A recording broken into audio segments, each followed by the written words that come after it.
afternoon enko enfama ya hwefo nyina meje di so boade na daruma enne dey so no eyade amu nyina mo ho san se me na ya se wade me ho de se be ma so de anopa na ni koku donsuo no mama chi mama hwefo nyina mo adane de nyina no mojebre ehwe ensempa na ya se wo me betena video mo hanim se de be so mo no mama mamu nyina akwa abashonko fambra kumase all light tv Friends of Ken tv na Afaith tv enne dey so amene modi ehia je se de echegu de ekoso ewo oman Ghana na maboabo ni nyina no a mede eba be so mo se shoulder jumedie mesha so nya subscribe ya be subscribe dia ama be share video ama onu ebi ono so be share ede ama obi fofo na se ne dane de nyina no menemu a edi juma no mituja wa hadum se na so comment section ase no adwenchwe biara wo bia no so wo de wadwenchwe efa honom ede ama me enne ne de nsem no mabode bede ankasa me de eso mo hana ATP ede newspaper review no ebeba be so so ene Wednesday communicators NPP ni NDC fo nyina no wo meba be ka me ho e wo fidiem hanim se ni ya twetwe nkomo ye di enkomo na ye nso ye nyansa nyankopon de ama ye efa oman Ghana ye yo ni oman Ghana mpuntuo ho no ye de ni nyina no atudwa ede amamo enu ada na chese NPP amanyoko no wo mu bie di tu mu se wo na wo mu kopeke forms se wo mbe so wo mu gina se eye presidential candidate ede ma NPP amanyoko no wo mo mbra vetin enu ametina video ma hanim se me ka kire mo se akompre ko hine Agyapong yade aje so kopie mu e wo vetin na se nese mo di tu dwa no me ni nyina no eso mu aje se na ba ko de se wo ka so wo no no ye aje se nkunim die franka no yade a wo no akompre ko wo hine Agyapong esina betire ni ahwie mu tan so kra na empenifo kra na no wo vetin room no wo munim se yede ya wo no akompre ko wo hine Agyapong wo no eni nipa wo se efota se wo beba na wo ba be ye flag bearer ede ama NPP amanyoko no na ntokwa kese a eda wo manim nyame ya adoma 2028 ro wetumi akokode na wedi nkoni mo so ndi onim se Ghana fo nyina no eyade a wo mo twen no Ghana fo ye ready papa se wo banko ade akokromoti no wo mo be ma akasa ede ama no enti enrada akompre ko ekọ vetin de ekọ hwo honom no BRYAN ACHEAMPONG na hwo ko ye ane saso ena honorable was say ya Educhum ye former education minister and also a member of parliament edema eyebosomche wono so ekopie mu vetting committee na se wo mo nsema wo mo di tu dwa nyina no ebusua emre ekonanim no mebo ni nyina no ede amamom saso ena eye okoboy wono so enrada NPP amanyoko wo meni bedi achese bede ya na wo mo ekire se sisi ane de ase de NDC amanyoko no beso wo mo ka wo mo kokobo hye wo mo yem no anya de wo mo beti aseda no wo mo so ye demonstration emu ode yankasa a wo mo tu ni din say yensuo hwehwu a according to okoboy wo se ade ba ko ajeso wo no odwe hu a wonte ase ane se anka wo manga na ye wo mi yesi freedom of speech na so ase de NDC ababa ye wo mo ye freedom of speech no e wo honom no wo ma ba ye no arrest after speech and de wunya ka wo nsem to honom ye na just and de yokofo ochew CID fo ochew police fo na wo mo chew ankasa and de black maria na ye du sim na just and de court wudi wa kwaniaba ne se wudi wa kwaniaba wo ye no se da bi ade NDC amanyoko di MB before fashion no e ade je se emwa ye baba bantu we de wo me de petition emu oden e na koma ye mampani excellency John Dramani Mahama saso en wo mu wieye wo mu ko tete yohonu IGP ono so new office en wo mu ko submit eye wo mu petition na wo mu de sere se sa ehwenhwenhwenhwa no e ade a chese eye adoso ankasam enada hana ATP so abra na just what is sama aba won krata no nyina no esom ye no o ma yete asese ye mampani excellency John Dramani Mahama eye poba football ni ane kane no nank wono ene ye acting chief justice na so sabre de yade ye mampani was selecting se wono embra na ombe chief justice a just wono so juma just den enim no enye juma keto enen so kra no kopie mu abe fontentan fidie no so baby biara obefe bia Fonti ase se ye mampeni we select po boni se wono embra na wo be chief justice se sensem de amafo ke bianga se busu na matena fidie manum se no mede ni nyina no ebe sommo 3 days today ene no ada me ka kire ma brante bia ye friend Mustafa asa Mustafa last week branch say menhia e notice ba bonten say da ye kwakosie eya asante hema na konedu ya domotoso miensa no obi ya nhye dem anadwofa no sa branch ne nkwa de otam ne telephone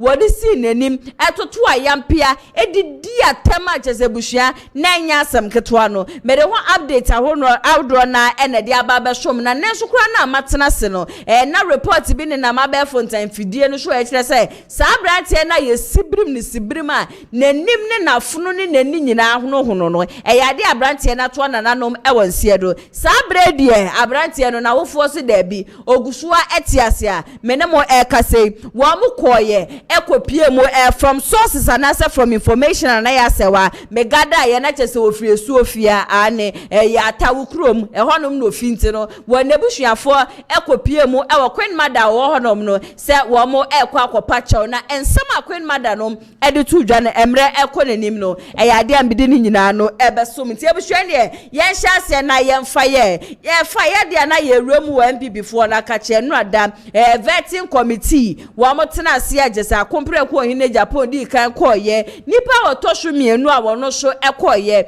Dr. BRYAN ACHEAMPONG na Dr. BRYAN ACHEAMPONG we ko ye no okoye the vetting wie ye wo pie ye ena nsem chofo ye to chi no wo kona ne ye bisa ne say papa BRYAN ebra wo ko vetting no eniema ekosi se na niema te se no osuo vetting na me ko ye dey trust me na bibia ededa na akwa so in fact wo mu bisa me nieme ba me ba be ye dey abo man Ghana dey me pese me ye ne ade ena me di ni nyina no etu dwa edema wo mu for some time now. One of the stories ebusia atrende eba no NPP amanyokuo no wo mo flag bearer race ni ye papa dia na 4 million Ghana cedis after say wa picking forms wetua bibia wie no yes ye no development fee na no wo bisa BRYAN ACHEAMPONG say sa 4 million ya NPP amanyoko ewo muji wo boni bia ewo ho ana no so NPP party ne de wa ye ready so be so ba na be ye flag bearer wo party nim no ono de boni bia ne ho ana so hu boni bia wo ho se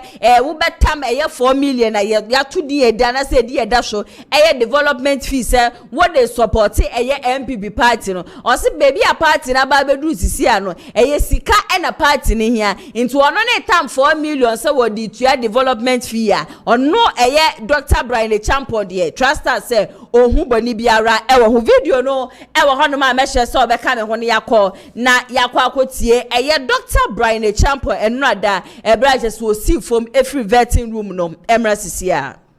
Thank you very much. It went very well. This is a familiar territory, party headquarters. I've been here, a member of this party. I met with the committee and standard questions. It's a vetting. It's not an interview. It's a vetting to see whether I qualify. And as a member of parliament, it's very easy to qualify for such a vetting unless you have any other thing against you. And I don't have anything. So we just had a normal conversation about how we're going to move our party forward. There was an issue about development fee, 4 million Ghana cedis, which some of the aspirants raised concerns about, saying that is the party now being sold to the highest bidder? Why is the party charging development fee? You are one of the candidates to lead the party. What do you have to say about the development fee? Well, as far as I am concerned, it was a requirement that came with the forms that we have to pay a development fee. If you are a presidential candidate, you have to be able to demonstrate resourcefulness, to be able to mobilize what is required to fulfill the party's requirement. It has been done. As to whether it is the right amount, fair amount, exorbitant or low, that is up to the party people and the party leadership to decide. I am not for, against. I'm very neutral about it. I think that my team have fulfilled that requirement, and we are ready to embark on our campaign. I'm sure you were asked about your vision for the country. What did you tell the panel? But I don't think that it came in that form. The vetting largely is based on your qualification to be a presidential candidate and to satisfy the constitutional requirement. That is what the vetting is about. There were some side questions more about how we bring the party together, or the vision on how, when you become a candidate, unite us to win. Those questions were answered square and fair. We would like to know the answer. But I took an oath in there not to discuss the details of the vetting committee. If you are to ask me on another forum of my vision for the party and the country, I will be able to tell you. But for the things that happen inside the vetting committee, because of the oath that I took, you may have to spare me on that. The final one, you've been very vocal, especially on the campaign trail, where some of the aspirants have said that you are throwing subtle jabs. Yeah, BRYAN ACHEAMPONG, I want to share him saying, on the 31st of January 2026, delegates, police station executives near dear woman in Adi Kokromotino, Ebertoaba, Ede Amanono, and Yakwako Tienin Semaban was here, but I will room in the dear. One man, a Bible, Emma Nekanta, means a year be a course inside Hobiano, and will bet to me, a dear to Jabba or Casse, that's an idea, dear one on a bet to me, a yadia just or dear two and penifone, and even as 4 million in Shria, a month for Casa or no BRYAN ACHEAMPONG who say, Bonibia. Say party ni yeska party no also munyeska and development fi na why ready nkwadia. There is nothing wrong with it. Ebony BRYAN ACHEAMPONG so me no me anu do one dance yourself for some time now, and they are back to back, short to short and kasa and adani de nyina no wo show edema Dr. Muhammadu Bawumia recently cried you obeka ye aka 9 pages about Bawumia mo de ba ya no mo di tuache Ghana for action obe fire won say mo ya kwa election manya 41% enipa bebre na ntoaba mo be hwe kwan ya mo be fa so ne ya build party mo nam say aka 9 pe and the NDC amanyo konu so de wo mo 56% e da honom dada wakawie ya no osan so beka ye man prusiri gusasi fo ntokwa chese na me no so ama NPP amanyoko no wo menya vote owie no osan de foforo sa be twa to okra se Bawumia ye kremoni Bawumia ka se ya de ajeso no obetwi sremfo vote ne de aba na so kwa wie achie no na jese Bawumia wakwa akohwe wo mnyina egu nti na ma delegate ntwa wo mani nkohwe Bawumia kra enu mo na ehun se ye de 10 cents e de aba abonti ajeso no so ebe respond e be ka so 10 cents a wo de aba abonti se wenkwa na ye ne sense de ene na jese sura himemu no e ya de ajeso obekwa bi nemu 8 kra no e ya de anokra biara enem na wo wie ne that na wo mu bisa ne se ye hwe se de na nse wani asifa be de ajese shorty wutumi troja bi na jese Bawumia wa chese wa ne bu ankasa wutumi bo ne booties wati ahwe ne ade nyina na niema ya na wo keka ne ade sisi ajese wa convert ne wie wo betete so anasa obede e da BRYAN se hwe me ba bete de be so kwabrani ya turn for 60 solid years NPP party no ye nya for so bia e wone so ye de ne ko election ajese o ma ye report me na me ba ba prese ye be yi ne free ho na me ba ba be gina no me be ka no kura ne de akira manfo a e den na mama adwen yam se de Bawumia ne be kira na se de Bawumia ne be ka no eno na me betie and BRYAN ACHEAMPONG se e fiansa na jese shorts no jabs no matutu bia mo obi na fiansa na no BRYAN ACHEAMPONG wo ba be miemu ankasa o se ye politics and election wo mo be ko nti de wo bia be ka be ye ne nyonko ye na se de obi be ka be mamafo ba be di nechi no eno wo ye na mbom na asem bia ro ka bia no de hia ne so wo de adwen ne nyansa de be to se de be ya ye to oba ni mpo wi a opponent no enkofa na wo mu use against no wo se sa jabs a wo to ne de wo nye ye fiansa na campaign ankasa mu no ba be sha se nti we de na ya se we wo de fa me so na maka che ye Dr. Muhammadu Bawumia ne nkrofo se ono BRYAN ACHEAMPONG ne ni abedi ankasa sa bre ye fiansa na jese aro no wo shapen wo betuma na bo wo mo koko na bo wo mo koko so dia wo mo beti ahwe no mo nyina no wo mawuwe sa so ono jabs no wo nya to ne wo ja to kire na mbom ne nyansa na ode ebeto yenkwe na yenkoti honorable BRYAN ACHEAMPONG ne nsem no emrasisia. Final one, you've been very vocal, especially on the campaign trail, where some of the aspirants have said that you are throwing subtle jabs at them. There have been responses as well.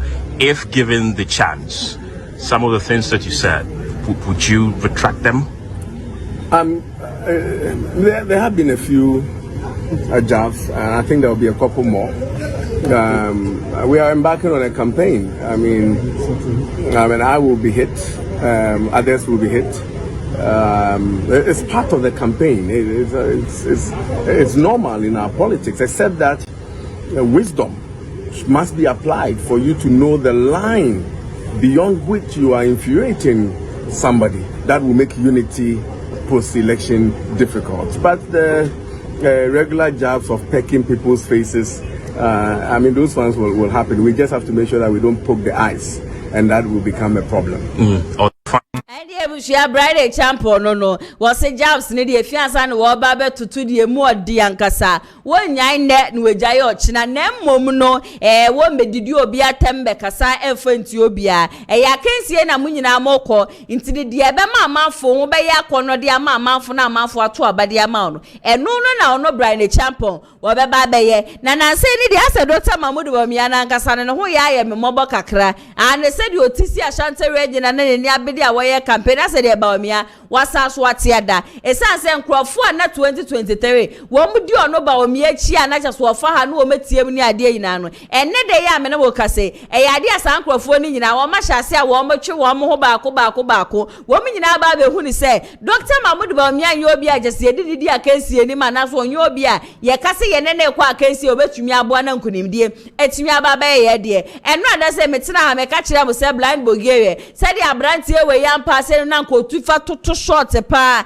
Edema a Kennedy a compre in Agyapong. Just say and nem pon a brand a Abrantia blind Bulgarian. One no tuna no to access and no share compre in Agyapong. Wabako Tonua panic show dear. Not just said dear elbow banner dear airbano. I just said Dr. Mahmoud Bawumia. Walk up at dear Chebina was share. And Nipan woman didn't chinos this time round will be a train who dear free the chase and say, Wama baby high no caneno, now woman who shumuno, and a canena should I say rano, na a year adore should do. And then they crab shaman say meter doesn't send me one from him say a year current MP sir. Sa MPs no woman support a Dr. Mahmoud Bawumia no. Who a man na kwabrani atwe ne telephone. No afra no what so strong one and ankasa say say one support Dr. Mahmoud Bawumia na say wo bad because dey ya wo no na eba 2025 2026 nti nyame ya do na so wo bad edru brese parliamentarians mo ba be come vet mo kopeke forms na dia sa ankrofo wo man support Bawumia ni nyina no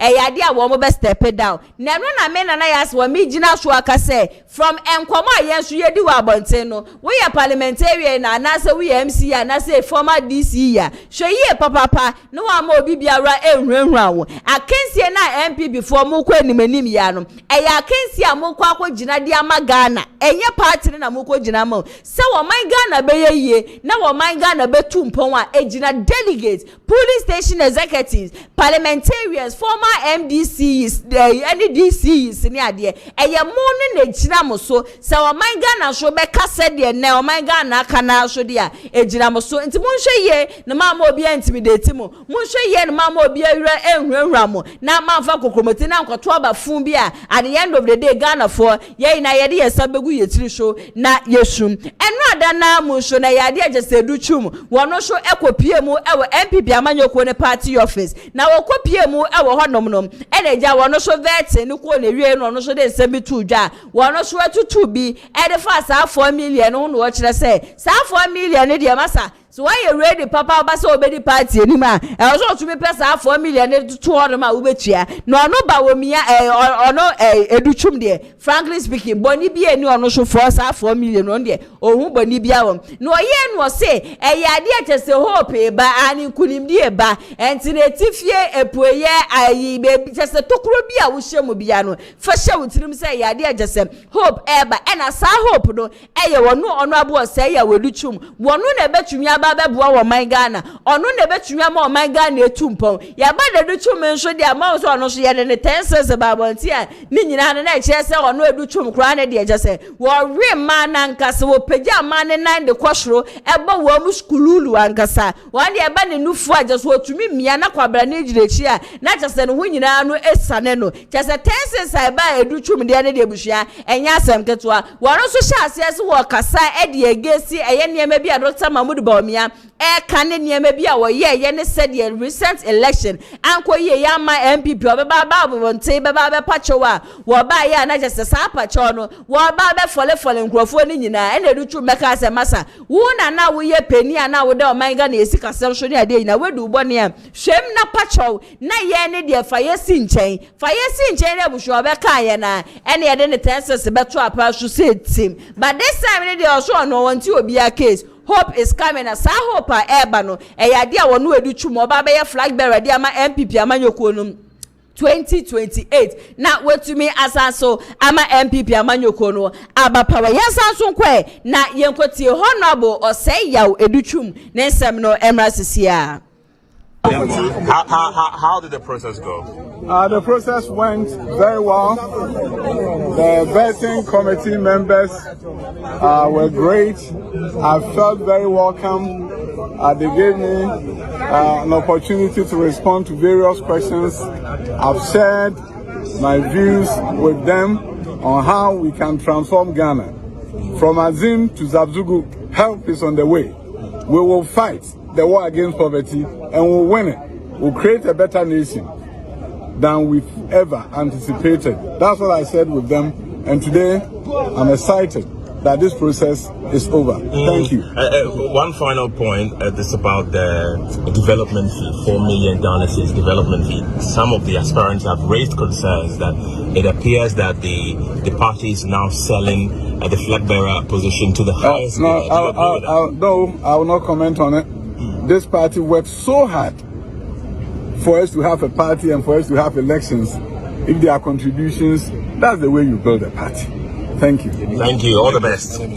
Credits no enko enfama eye GH1 wamada Roma ena minya video yi bia me so mede asomo nte wotie educhuma wose hope is coming na ni nkurimdie eye ade achese eba na sa 4 million amafo kan wasem kwamere Agyapong na kan wasem Kennedy nso kan wasem woso ono de sa 4 million enye sika bia e de mano na before asa na party kwa betimi organize ye election no a lot of things ena kom sika bebre na ena kom tutu ya 4 million so be a presidential candidate de ma party ni dia ono educhum de bana biara enim na sisi ane de yen na enim say Kennedy camp de busua wo mani abede papa je sisi akura me no mo kase wo mo ate anti-rigging team na anti-rigging team ya wo mati ene se wo mo be hwe se general election na say election ya je se da NPP amanyoko no wo manim 2026 no wo bi anko wia wo bi vote wo bi anko fo wia vote ni ade na no ena spokesperson ede ma kompre ko hine Agyapong kwesi kwate wo ba be kire mu se o enye se bia 2023 aba na wo mo koto ye no e bia na ye wie mu de ma wo bia na se bibi da bi entisa na mbom no sa anti-rigging team na wo mate no yade a wo mo ba be make sure se kwabra ni biaru odi ni kokromoti beto oba bia no obi a vote e be counte ani delegate bia vote ye be counte ni ade wo se said ye mre bi etwemu no Dr. Mahmoud Bawumia said ye wonya vote bebre na enne wo hwe nkrofo wo machi wo mo hodi afiri Bawumia camp wo mo ma obi a meka se na Bawumia na wo san kodi nkunim no wo enwe de wo se emfasa na even sa team ya wo mati ebe favor Bawumia ebe favor Kennedy ebe favor Educhum ebe favor Bryan Agyapong se wo nyina no obiara wo so oto abadema ne bia no ya de a chesa sank nipa no obehu the number of voter was say wonya any number of votes so a obenya was election ya ye kokoi ebusi was 31% kura wan sha Dr. Mahmoud Bawumia enya dia wo benya yenkwe na yenkotie eye kwesi kwate na nsema ajase wo de atudwa ede afa eye anti-rigging team a chesa kompre ko hine Agyapong the camp wo mate no emrasisia graphics be flying say Agyapong sets up anti-election rigging squad. Yes. Is it true? Yes. I don't know about setting up anti. First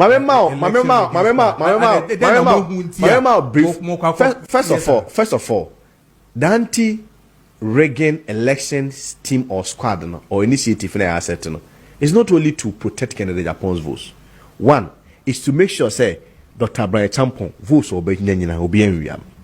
Two is to make sure say votes are Dr. Bawumia and the votes per and open Jojo Rokin Mabaso.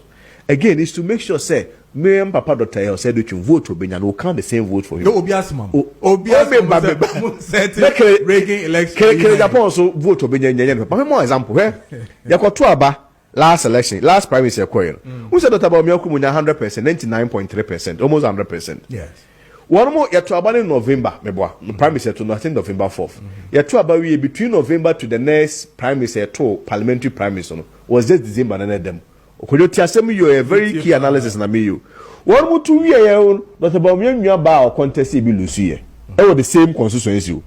Olusu ye no onzo court na case okoye. O se sa album na de to ya Dr. Bawumia nya 100%. Sa album no enipa na ewu mu 4 eto sa bana wono moto ya Olusu parliamentary. Between December no enipa na no December no 9 bomu sa. Over the period even before November 9th. Yes, so they recorded 100%. Said one more everybody in the album went to vote. And everybody also voted for him. So our case is that we are making a very strong case for the sanity of elections in the NPP.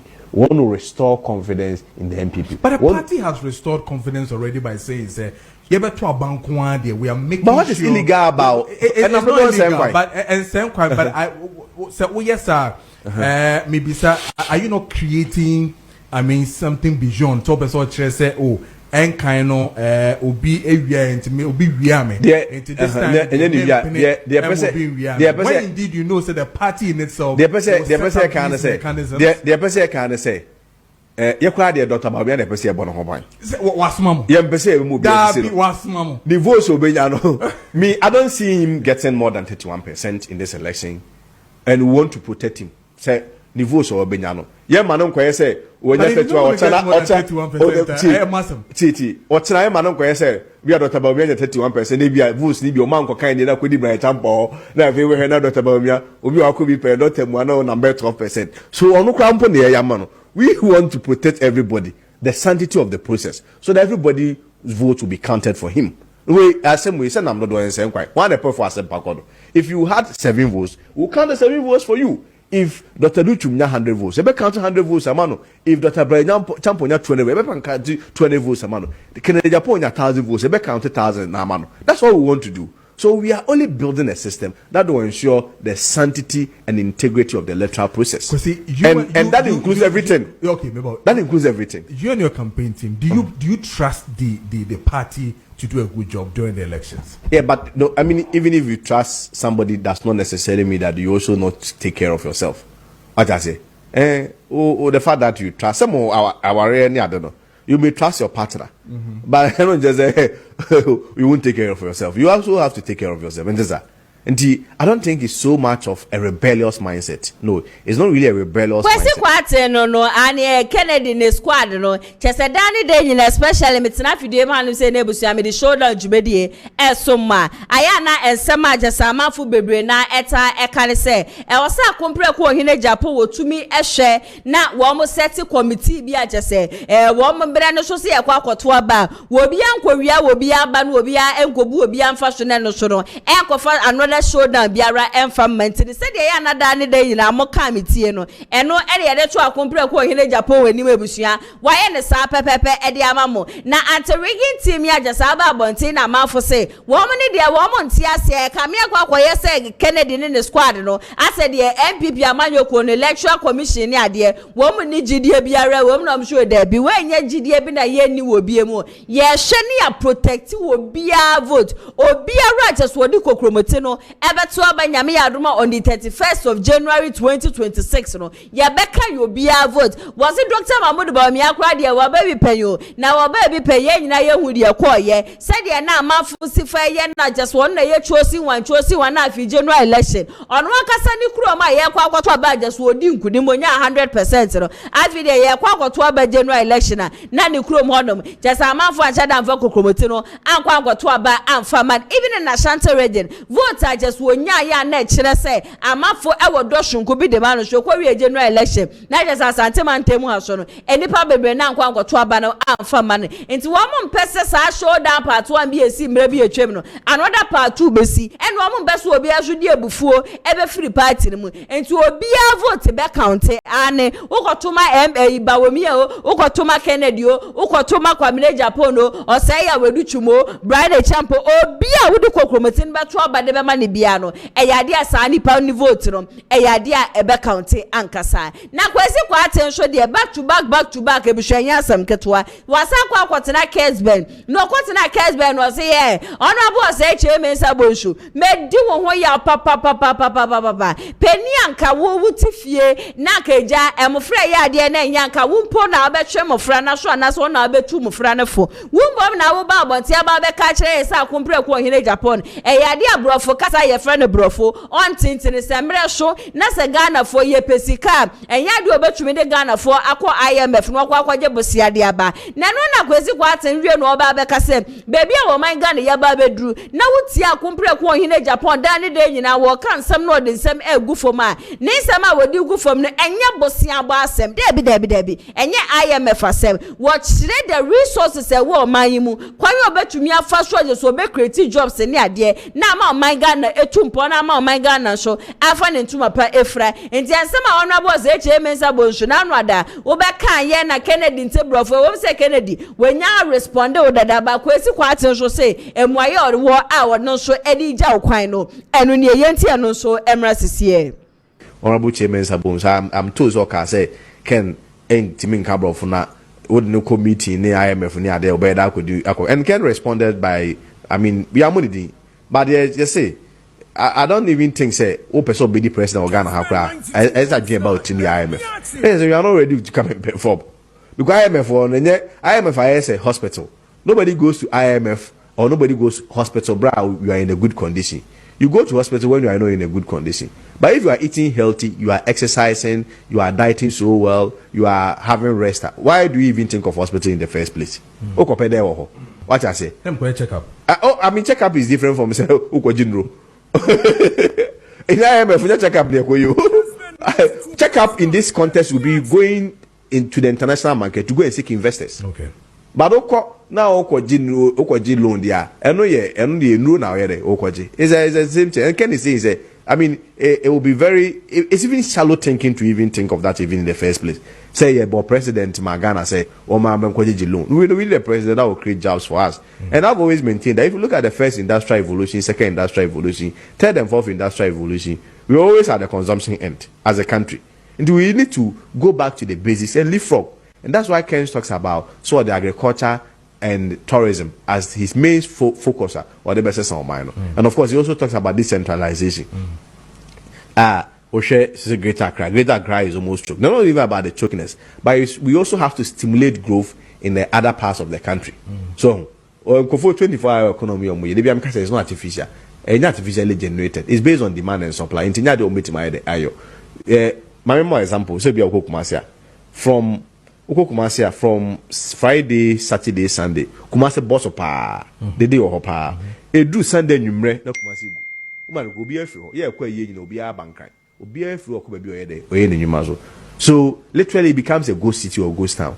And that activity we nan we ye kwa ye kesi. Wo de kwa obi wo hobi wa. Obi akọ.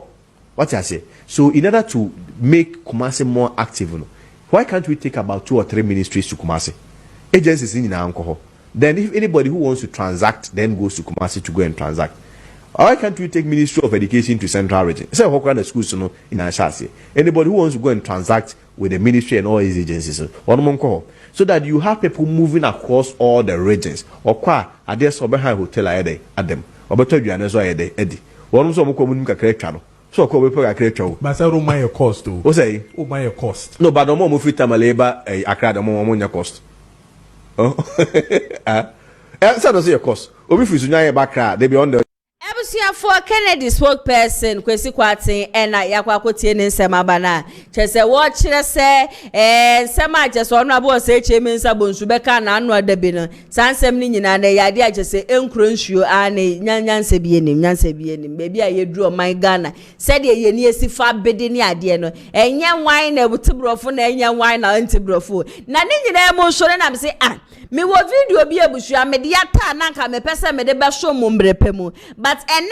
na Kwesi Kwatin aba be kasa asem we ya wa ba be respond no abo se eche me nsa bonsu ne nsem amre bi wo kan ye no and ye ma me fa we ni mra metoa so over the weekend program chenchireche bi ekwo won Nkramante mu na abusua sa program a ekwo so no enum na Ashanti regional minister Bridges Wababo Akumpre in Agyapong Dino. Wabeka said the flag bearer for the new patriotic party, Kennedy Akumpre in Agyapong, I say. Now will be a budget, so be a case, Kennedy new, just about the Kennedy dear. NDC 4 dodo, NPP 4 dodo, floating voters donna. Nanka Mia Miti, Messi, and yes, Anka Akumpre in Agyapong said will be a now doshu could be man. Anka when you be a was a prayer who cross a contest in a debby, ye Jani Pano, now ba na ne niema papa ebusua je se woni mu no wetumi aba ba yesa niema ne nyina no na etumi aboa wo man Ghana nti eno no na makwoche sa video na ebusua me de show mo sabre 2025 national leaders economy man Ghana sika sam ho ne de jese de keka ho ne ade ne na kumpre ko hine Japan na bra waje mic wo ba be kasa no eno si youth ayesi so no owe futuo bi ede mayen na ne futuo a wode mayen ne se wo se wo pese wudi ye ewa abrabo bibi biara wo be ye bia you need to take a bold step nipa na ebusha ye kaso wante brofu no the same person Danny Deni Nano ama photo to ayampia edemano no this is the same person also akache Ghana for say if you want to be rich in future if you want to become a rich person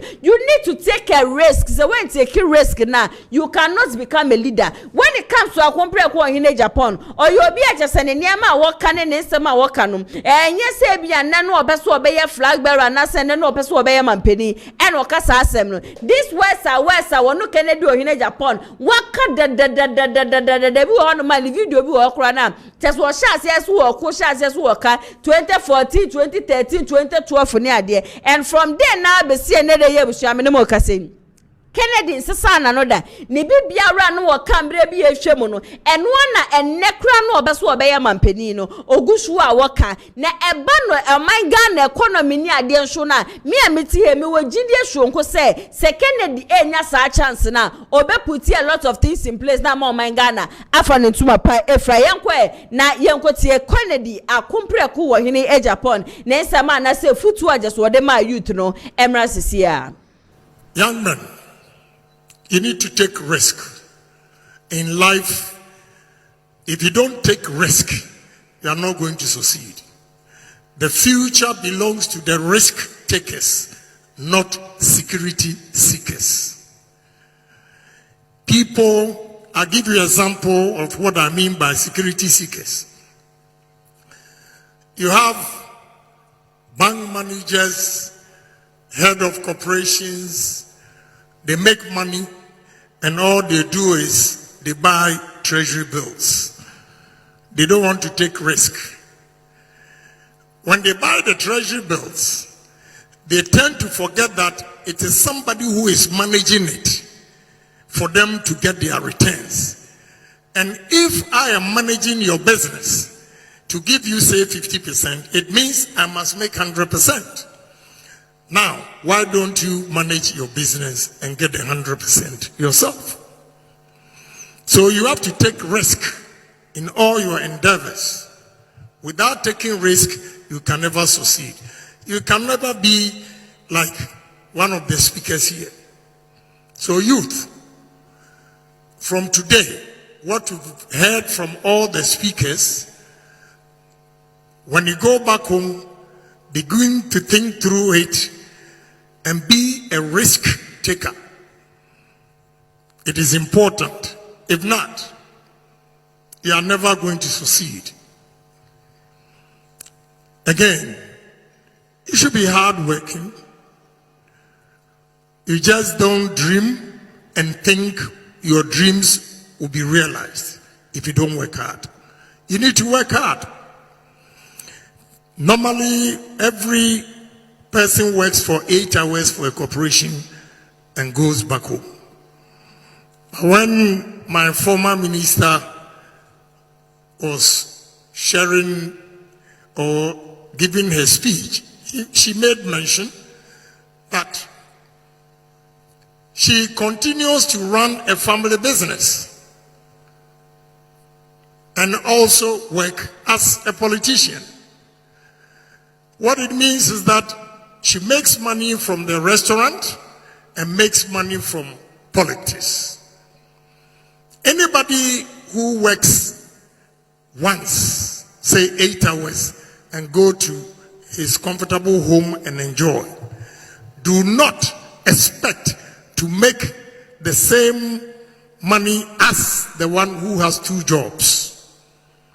Because if politics will give the minister, say 50,000 a year, restaurant may give her 100,000 and put Ebusia for Kennedy akompre kwa hine Japan ena yakwa akotie ne nsem abane nipa na wo mo ka kire Ghana for say bade brofo a wonti hwi no wono ena sabre de wo tu Ghana for nyina fo mesi NPP amanyoko ne de mesi adwuma achese wo party ne mu no ebusia ya de achese ehso ankasa se party ne nyina no etu wo mu esi honom aka wo mu nyina agbom se baako na egbom se eyente na election wo mo kọ no wo megya wetimi wakame ayampi achese emfa so biara emfa embre party no amoso wo mo hwede o mu betumi aya ebema party no akonanima. I personally feel say anka yade ebeboa ye papa se me tie se ono abo se chairman sabonsu pa wo bi a waye majority leader pen obi a chese wakwa parliament so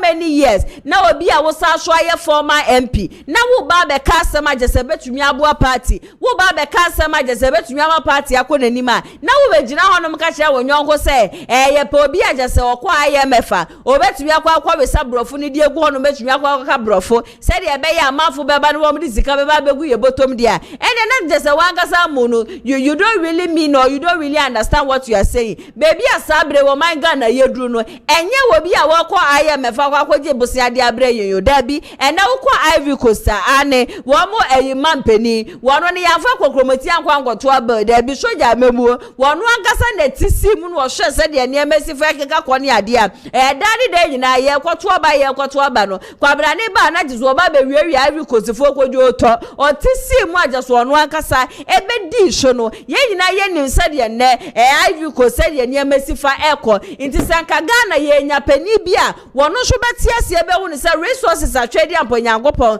ede ma ye Ghana fo no obetumi akeka ne emesie ne ebetumi akeka ne ma bom na ma o man Ghana tumpa ma o man Ghana fo ne ntuma pefra ankenye fiansa ne ye beba be predi okọ bi memu agwagwa wesa brofo je say ase de ye man Ghana na ze bibi man ne de wo hia ne je say adesre no je say ye de jolly ye from head to toe dani de nyina je say ye kọ na ye kọ kosra de ba baby a ye duru no enye kọ na kosra de asem debi ye pede wo ba obetumi aba beboa ye mesi NDC amanyoko no ebusia first candidate and wo mo de na eba His Excellency John Dramani Mahama wakada da say enye dia wo ba beba biom whosoever biara NDC de ne bebe bia no eye ne first time inti say NPP amanyoko no mo so man hwede obetumi aboa man hwede just wo ba obetumi ama ayi party na sa ba power dia na just 2028 trust me say eye dia just say NPP amanyoko no mo betena fie ache ane ebufu just say wotimemufu akumemu no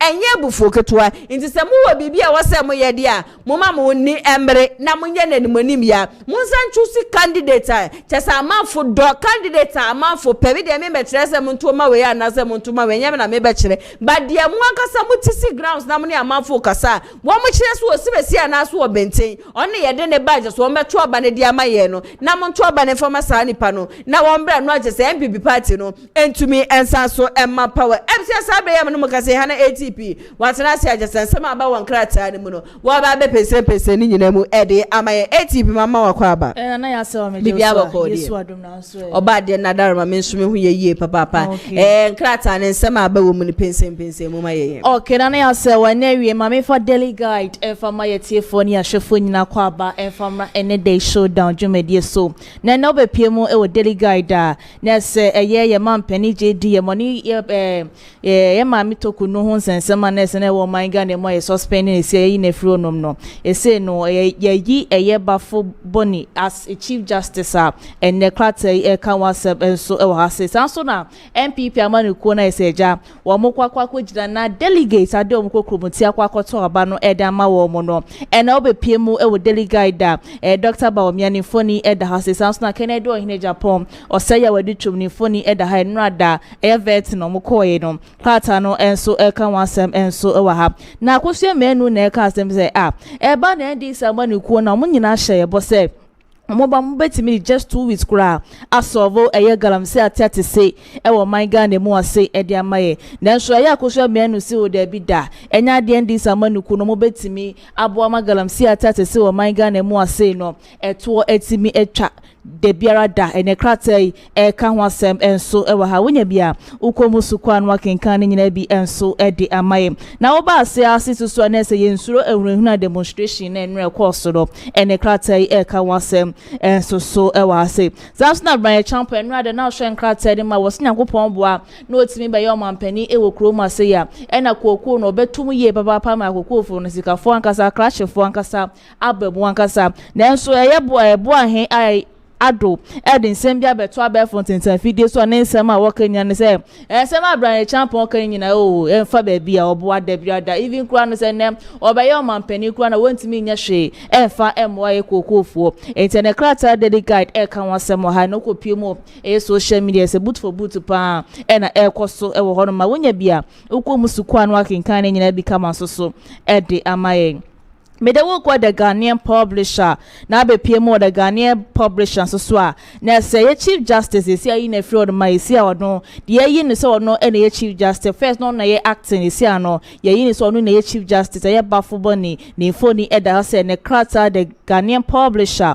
e ka wasab so e ha say sanso na ba krata fe to so mienu e won krata ye mo so na say no ada na ko PM e won kramantema na enye fedi agro ni nyina NPP amanuku eso moto omugu monti a omusi da bi as NDC amanuku no from January to September ye de omu be ye de mo ba be mu die ehunu na na ya ye too much do nanso anya de omusuro ne ne no omusuro ne che echina internet ne wo the Ghanaian publisher obetima kubu no wakenkan nyina bi enso e wo ha se susu e da mai sanso na ya akosua menu a woka se NDC amanuku no munni plan bia eso mo lake ankasa eja omo betima abo amagalamsia atate se wo man Ghana mu ase ne to atimetwa no se NDC amanuku ntimi mwa emma party na so man Ghana galamsia atate se wo man Ghana mu ase no to ntimi entwa ne krata ka banipa obetima abo amagalamsia to atimetwa na ya sewa wo se Dr. Bawumia Ose Bawumia de saa de e wona ni so papa ye se Nyankopon ba na so ba ba mu kra na obetimi abo amagalamse eto etimi etwa enso e wa ha se saa so na BRYAN ACHEAMPONG ene eye ado enso so ntokwa ye koso social media na the Ghanaian publisher ka WhatsApp enso e wa ha se me de wo kwa the custodian na be piem the custodian so so a nya se mampani JDM ni foni da ha se kama sanso na galamse atate se wo man Ghana mu ase yenso no o metwa kakra e da beto eye krata ya nim na krata yi e bo ho amane se ye mampani JDM ye galamse a wo share Ghana for bo se wo ba wo be hwe e ba galamse eto otimetwa still na galamse ekoso e wo man Ghana mu ase no e na CDM for enso so ababo nte no mse ye mampani JDM e wo mu se watu bata wo watu kwan de na emom wo ba ya pebrabonten na ne Ghana for mbekasa na kwan di obefa so obetimi ama galamse atate se wo man Ghana mu ase na to otimetwa bia no and 10 times why ye nefa ye edema godesi anu Ghana for ye wu papa ye godesi ya rebebre na ekoso man Ghana ni nyina gya yenso ne enwuane a ye di eso enam se galamse ekwan amofa so ese yenso no chemicals amode fra no ni nyina eka ho poison eka ho binti no eye CDM for say ye man pani bejuru man Ghana mu ase ya pem o make sure say woni Ghana for be kasa na ekwan a obefa so obe se amagalamse na tuatimetwa no tuatimetwa mu ententem ya na wo ba ase nso so na NPP amanuko no yensuro mahunu na ha eno so krata kan wasem enso ewa ha sei sanso na wo ba aye ase so a eye ndis amanuko na se de biara danya de a eye galamse no mo betimi aso ano da cause galamse omo abra na NPP amanuko no wa bemu a na omo kase mampani na adanko akufuado ebetimi aso ano obetimi aba abonti abeka asem ba ko pe galamse ni nyina to betwa no ma ba bemu a from January to September muntimi nya hwenfa no de a ye mampani na se oni ani so ade hu bia galapsedo wo baba beso ano enso ede abaye sanso na eye BRYAN ACHEAMPONG kokwo hu sensema obeka ye enam so amabo ahe ye edu ede bi to be left and right akasa ede mane no ene krata the custodian ka wasep enso ewa ha wonya bia no akomu suko no akenkan ni nyina bi kaba so ede amaye medewo ko daily analyst na be pemu daily analyst na say chief justice anya ne foforo ye bafo boni se krata ni nyina no kan wasem ewa hasia wonya bia ukomu suko no akenkan ni nyina bi enso ede amaye na over the weekends ni hu se Dr. Bawumia ene na ye Samira kopie mo ewo Nigel atense na nabusuani ba ko ewo eja omokoja na yiyo no ene klata daily analyst kan wasem enso ewa ha na wo ba ase so anese ma metoko no ni phone eda ha se kama na minim se ya twetwe ni ebe twetwe ye ma me de ese ye ma me enyo ono na ye chief justice behind de wa fa mu nyina odi kopie mu law court nyina na ankosi hwe esi an ye na fraud ma esi ano ya fa bafo boni ono ene ye chief justice a ede ma man Ghana na kopie mu social media amafo bebre na kasafa ho pa ya enye fedi agro sanso na no demonstration ekwa so wo ye nkramantamu na ha klata kan wasem enso ewa se na wo ba ase enso galamse yi de omo se kwan be so ne be fa so a ye betimi aboma galamse ye tuatimetwa ewo man Ghana mo kose yenso ne ese dodo ese ya nkasa ekopie mu ye nkwanta of this year no se Ghana fo empanifo osu from se mo hwe na kwan ye be fa so ye betimi aboa ama ye nso ni nyina ni ati kose ansha da chi be pa Ghana fo nyina be ko obi manso ne akokra nso de abamu o man Ghana mu ase medewo ko Daily Post na be piemu enso Daily Post nso the new chief justice ayi no ene krata fe toso miensa kan wasem enso ewa ase sanso na wo ba krata fe toso wotwe a na se ye good board for no ma donate 2 million Ghana cedis de amaye Mahama case na ha wo de ama se omonje no mo fanhwe na omo yare kronkron obi ti se omo yare bi ti se omo yare kidney problem omo nya sika enko dialysis ni de keka hunu nyina no wo mo nyina mo fa ensure sankrofo nyina sanso na NPA boss ensoso ababonten na ono so eden ba ko mienu edi bia ba beto no manya we krata Daily Poster obetimi ensako musuko no akenkan nyina bi ensoso edi amaite na Daily Poster no pay do mo so edi ba ye enso no medewo ko the Chronicle na be pmo the Chronicle so a na se chief justice ni foforo bafo boni oguso trendi ankasa ne krata ni nyina from A to Z ese wo trendy wo na ma focus ye man pani je die na so na person ma mi uyi di firi wa internet o ma abafo boni be ye acting yi internet klata kan wasem so e wo hasem sanso na oba ase akasa fe to so mienu na emiensa BRYAN ACHEAMPONG ene bo ahe eidu ese o mo ntokwan kokko hu sensem no abaye bituma mento pa akasa enye fredi agro na krata the Chronicle enso ebo ho amane enso ewa hase mame for the insight enfa entwa so no be pim the insight nso so a na se BRYAN ACHEAMPONG ni phone eda ha no se say delegate for dom kokromoti kwoto abama menyakopon bo 31 January 2026 wo ba pa niema wo ba baye da bo man Ghana na afi so NPP amanuko nkabo beba NPP amanuko no obehwe se obeseve o man Ghana ye papa ama man Ghana tia pansam na timagina ne naso a ene krata kan wasep enso ewa hase sanso na kwasi plat enso so ka se ye hwe ye ma doje fa hodie edema o man Ghana Dr. Kwame Nkrumah na wani ani so ade hunu pasan ko betima boa ama o man Ghana afa ne ntoma preference wo ye ye hwe ye mpanifo ye die ni ma mo nheda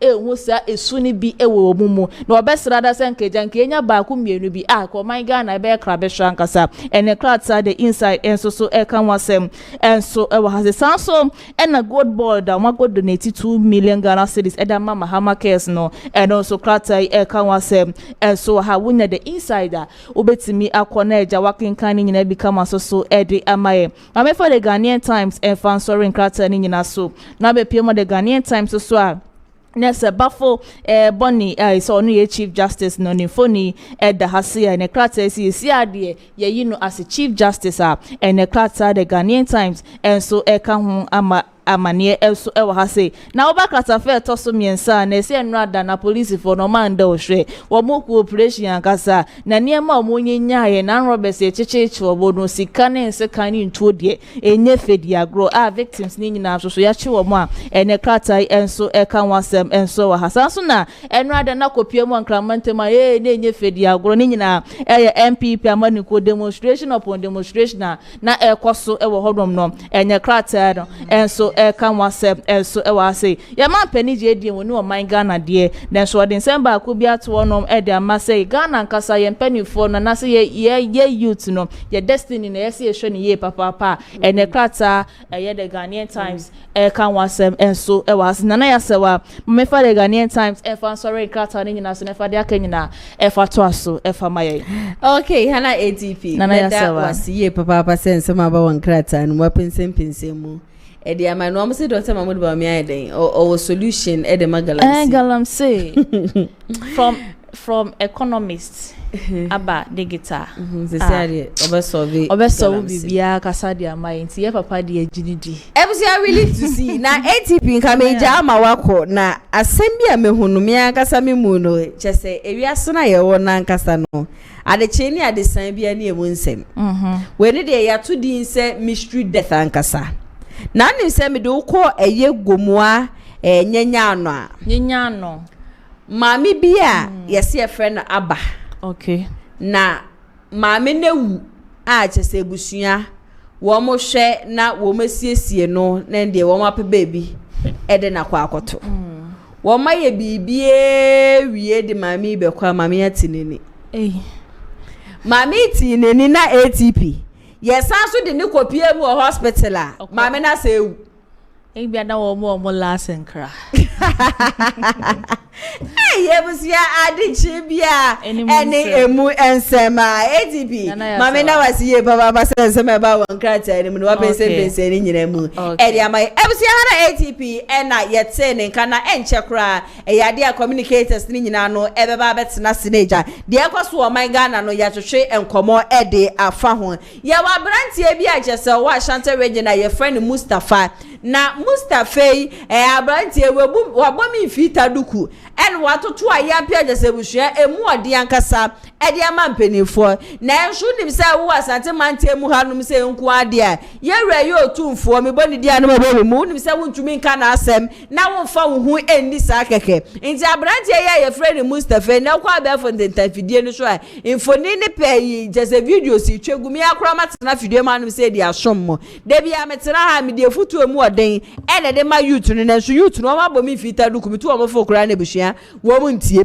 Mustafa last week Thursday ye ka so obi an hye me wo be fa ni phone be ye video be di atema busua na nya asem keto agese enso de se wan mo na chi ne bu no so wan mo na chi ne bu no report about nten se ayadi a Mustafa no we free mu no ene de ya me no ka say ne maame aba be kasa ne maame say ayadi agese abrante no wote ase wo wuye na mmom no abrante ne jese no ho ye ne kama jese sibrim no mu sibrim no abrante ne baby a woda sisi ano ato se twedi aponyankopon ko a ebe hu omomobo na jese odi abrante ne mfom so be che no obesan so ama ne second chance na wetumi elivi na abrante ne nabusuafo from reports yesi ayade agese wo free esuofia nti nabusuafo ekopie mu esuofia himfie enre ne wo mo kokoto ye en wo mo ko pa choko sere na hema ne ahemfo wo honum se wo se abrante no wakasa de etie ye rotumfo de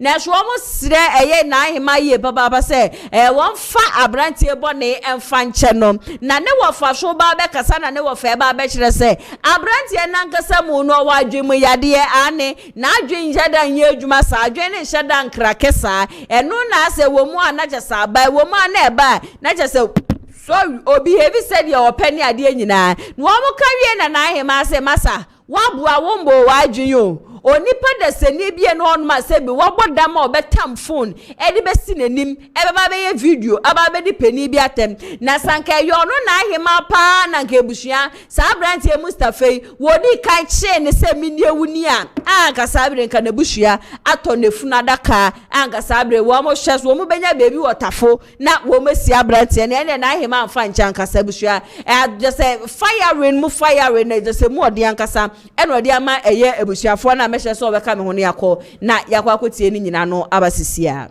me office Mustafa ne mental issue ema okoka asema anka emfata se e wo se oka no eno na ma yeba ahifie ha yeba be pa achew e pa cho yeba ya no so na nanomo aje boko almost so Agyapong have a long time. My fancy be almost about 4.5 years. And when Agyapong have no, let's say free kakra, but we grabbing into Umana or Coquans into Umana Yadiana bar, not just Yadina be free, 2 months mobia, Yako, Simu, Yadina for baby, just a baby, fantasy, Yafa. Mustafa no ye fa ho ye nya ye kra ye guso esa di kind ye apache wa me pa ye opuso nana asante ni na me di kan ya apana chew na ma paga na man nyina achew na esufa soso kroyi me pa mpenifo ani omomo nyina so acha me office ne sisi wo ayarisabia me pa cho fridi umfri mu ya mo de eti esufa e kwa ya kwani na esufa ni shadi pray wo yele ba pro satengene ne beti pile na pro ni eti wonu ane ba de performance ya ba ko di wo mu rate anya bia no ntafo so ma ne be hye so hye de be e wa ha wo ko de bi ento meti nya we enti ade tira de bia esufa wo ya ya apache na mo me de ni we ka sama ba be yi mo na mo na nya me asio se me ba kan pa na me nsa e bi kan ka anu a e capture sasa de mo ba naka nka yensi wo bia me come to them kasa de mo ba naka why na mo ka tire no sa ko pra mo amfani so beto mi so asa so fa so dia sawa e betu na e da wa yale abodan fo ahe de kuta 100 fo ya be pese be kusa mo busuafo no wo dia wo fa ye no wo se e na hu sa dia sa e na hu sa ha o rim careful hwe ma hwe video ni bia no fa video ba bi se no fa ni a o se o wa no o off o wa no ababo o ko off no we no bia ni na chamo e woni masam no o ko off we no bia ni na chamo sa santi hini mu a na wo woni na chamo ada na wo yesa wa sa be ka so ko ya bwa titi ya wo ya ade ye wi ade apa ba bi ni e ya hye asasi wura wudi ye no asa di wudi na ye kura sa di fe kura na odi atampa nkanya ya na asasi wura we woni nya sa kwatra ka akwa ni ko ofo wan kwatra ka akwa na obi ya ade apa ba bi ni e ya hye na bi di wen so yesu bi ade ama so fo obi bia la wo Ghana ha se wo di umane ya wa sa di umane no ade na wo ko ofo fura sa wo sa ko ba so fu adi obi bia la wo ba di umane na wo be ka se bi fura so fu adi sai ba ko de se me sadi kan so di budia asa me sadi kan so di budia se dem so me no we kill a cat so so fu ano ya de ba di umane no eye yeso ye ti di se ba because of sa ya ma wenti wo ya brant wo ya baba wa pra na ye se nya no ya papa na watwe o kwa dia adwuma na kwa dia ka se wo fura so fu a ende na chese enrada ebra chese ebusuafo no ekopie mu ewe suofia himfie de ekwoso ewo honom no era sabre chese yakwa akotie ni nyina no abano yuta chese ye wo man mu de bia meka me se trend na ye pe no ade ye pade kokko na ye pe na ebusua eya de ye behu ankasa chese ebusuafo ne traya se wo mo be ya mo bi ehunu se de bia brantie Mustafa no eya de chese na adwinje dan ye adwuma kakra wo ma no wa be wo ma no wa call off ba nipa da se peni bie no hono ma na se bodafo bie no hono ma ye beka se wakọ off nti no watam phone esire nim na ne wo bie nipa bebrebe wo man gane wunya wo bie ndi na tem se sebi eye rotumfo e na aba betwefo de esu enim aba bedi na tem sa asam ne nko ade untumi enka nkyere obi aze nam se abrante na adwinye adwuma enu nturu obekeka sansenwe de wo pe no na ne nsa aka next time ne hoto no na obenkwemu a me wogidi esu obehwe na no kasa yie papa na we hwo na nye futuo enfe nkoma youth ni nyina enye Mustafa nkwa mo so ma hyase abrante bi wotafo me hu se won so kekaba ba ko so ka so won so kekaba na de mo keka nkwa ne se mo keka nko na kakra fo mani so a mo mra na mo meblemi obi de bia je se ngrofo ye ntino mo so mo ye ya na mani abede na mo so mo ye na mo keka de mo pani ade enfa so biara enfa mra ye hwia se ye de obuo respect ye de be ma ye mpanifo no wan fa bu anfa respect am mpanifo de a wo fi se wo se de mutubi didi mampani atem vice president atem na obi eja usaka ye se sa na obi atie ohun ebusi asabe ya menemo kasemi communicators wo menya atena sia ne saje se ye ba be twetwe nkomo de afa eye omanga na ho Laurel Ejenim Dadzi oye NDC amanyoko no communication team member saso na opoku kusi Kelvin me de dia ameriada pa eye boshu and oye Tescon KNUST communication officer regional communication team member so de ma eye NPP amanyoko member wo nyina no akwa abashonko mbacha ma nyina kwaba ya ba ye joso pacho bibi aboko de na me adom na ozo oba de na daroma me so me hu eye ankasa ma me chase emfem free eye bosu nche eja wa ban wo position ne ma etise nu adamnya ntie se movete no ma chase gidigidi ne ma ekosen my memphis akonya we so encha the Asante regional organizer the incoming regional secretary Dr. Francis Adomako Francois maybe obi a menchia no na membohwi enkomenchia South constituency na menchia the second vice chairman edit menchia South constituency the incoming regional assistant secretary lawyer Bonsu Kinsley Twitwe baby a obi a no mame enchia no senior okan party ni wo position so ye boabo an senior NDC for ye 2028 ye boabo senior be ye bitimi ayem agitumi every omonsem na endra na me ya adoma ye vet ni nyina ye de ekọ ewiye so far so good the aspirant to be anya confidence so far obi a appear before the vetting committee no enim say ono so aye ne dia na me adoma they are waiting for the 31st January na me adoma ye kwa akoto abama etu an na asian for ebe kire nipa kura only party na dem na going for 2028 no party no akwaji to meet minu abase obusa ya so far so good there ewo no. Okay, you be the party communicator one side now me dey send me dey bia meka say now there me nyan take side say going forward that me take side there now ankasa there me nyan take side na the attempt ne banta ne doors for party it is obi a supporting a candidate that be make say we support our candidate and make sure say you are promoting your candidate but don't insult the other opponent and say the other candidate in a party for after say elect a flag bearer we are going to present this person am a party for no where everybody who the run say the pass me see atem na at the end of the day ni pass me see na di na atem ni win ya afina akọ clear there and no ma final catch ni pa corner there be I was saying na ye sell a candidate out na me adma 2026 31st January it me elect a flag bearer ye kwakoto and I say ye be turn na me adma 2028 no so party no so etimi adi to me pa.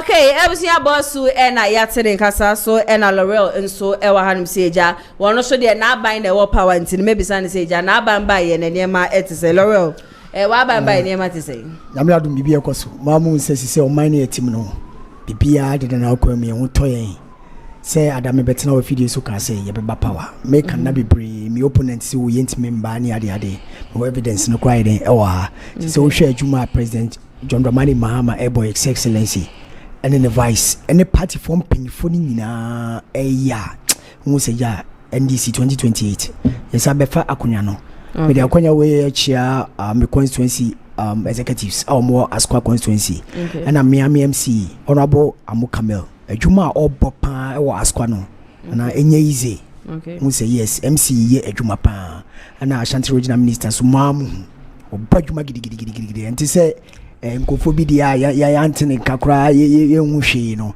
but you say the way our excellency any NDC party no eboa oman no 2028 befa yentuma den efra na me chairman amfo nyina omo Ashanti region any wiase afa nyina. Okay, L'Oreal, so no, you're right. A topic for discussion. Mesha said you feel L'Oreal, hold on. Your first topic for discussion, and I add down quite Ekufuado jobs, John Dramani Mahama over poor performance. What's your take on that? No, I want to say, you kind of cremo free the we. I am a pesuba pa. On say like say you who insult you who to say the echo other TV and radio station so. As a communicator, and I say ubia oya manyo semno. No crane ye can't tre. Omo omani mu enye ntro bi na yebetena ba betwa yeso beka say na TV station we dey okotena ntro nkwa no moka ye bi yebetena ha ye de anidie emma obibia wo asasi so ya akola so ye panyini se na be ya de bi ombeko so ye de ahwehwe no de ye papa akan a former president baby obi amechia no enye no kreda she excellency John Dramani Mahama o kan say oba office in the first 120 days enyo mo be nyinya ne boshe no eden odi so me betena akan say free tertiary mo video na mo me wo me phone so metimi abo achew e be free president ayin free hwe nurses allowances why do be restore nyina o si ade a oyo excellency John Dramani Mahama baby obi amechia o yen hwe NPP government nipa yade a osai nanado ne first 4 years me betena mo video so ka say nanado bo adwuma but the following 4 years no anko ye yenya wo mani mi hu ye enye se be criticize government na wo so no ye hu say president John Dramani Mahama ebo adwuma especially if you good board honorable Sami Jamfi bia wo bia mechia wo na mi hwa hwe de wo wasi ayede asesa oman no beti be ka Sami Jamfi kwa good board be de beto NPP for amemu ofechi sika ma oman no hwe Chinese for omutu gold illegal so we are UTV gold board and no tax forces no directors of operation of free asqua honorable Ade Napoleon baby obi amechia wo ene adwuma obo e wo gold board omo feche o mani sika no magie fra bofun se omo nkodi o yenye yenchendi honorable Sami Jamfi say or the basis hospitals ni school ama oman no odwene oman no yenye nya 1 year o hwadwuma obo ye read the youth president honorable Malik Basintale and an assistant Suraj on free as constituency hwenwuma omudi ama youth no hwe why ye ndwuma omudi ama youth no moye police ambulance fire services ama and youth no omo secondary school no ni oma no mtitifie no eno manya ndwuma ye wo pass constituency a why ye director Joseph Amuni miami boss adwuma obo no nana enye se mi metia na mi dwama no na se me ka asem ni bia atra uti kroma umuni mdi ekoso eti excellency former president me mani ngira ba bia nka se president John Dramani Mahama abetena akonya iso enoma nkoso yehwe inflation from August saying 12.5% ubet me research no ahwe as of July 11.5 August as of July 12.1 if I'm not mistaken stabilization of the CD and gold and what cocoa here now gold board on kwan there memo bia emfa some crown call mine say president nyehwe gold board aboa on my wing Sami Jamfi nyame be strano she siko mo fecha mo mine no and then me catch say look at inflation no say inflation now might be adding August it's 11.5%. July next and 12.1 to say them because me mistaken no it is keeping on what going down declining and that means on mine mu ye de emu ye na say on hwe sikasem ni na gold board na boy globally so what you say it's your one kan okre no said nipa ne ayade a ni abona baso ti say madwuma pa mu ye yes ye kuma baso ye ko na ye toto ayampia ne ye kan se that means ye kata nokre ne so etimi de their excellency Nana Dankwa former president can say President John Dramani Mahama excellency the otiakunya so onye hwe no meni ne nya adwen me di nipa mienu pe ana betoto me di nipa mienu pa de aka no kwa de me meka ho asem honorable Sami Jamfi ene honorable Malik Basintale enyumo mo ye no ama youth no enwa ton mo So you feel say you want to more na Ghana inflation abafo. And me catch say gold board on kwa me ka say me say the gold board on kwa ye na FMA on mine no. And my inflation no and me catch say where are the this kind of thing the standard. And I'm catch say it is about the city depreciation, the gold and the cocoa.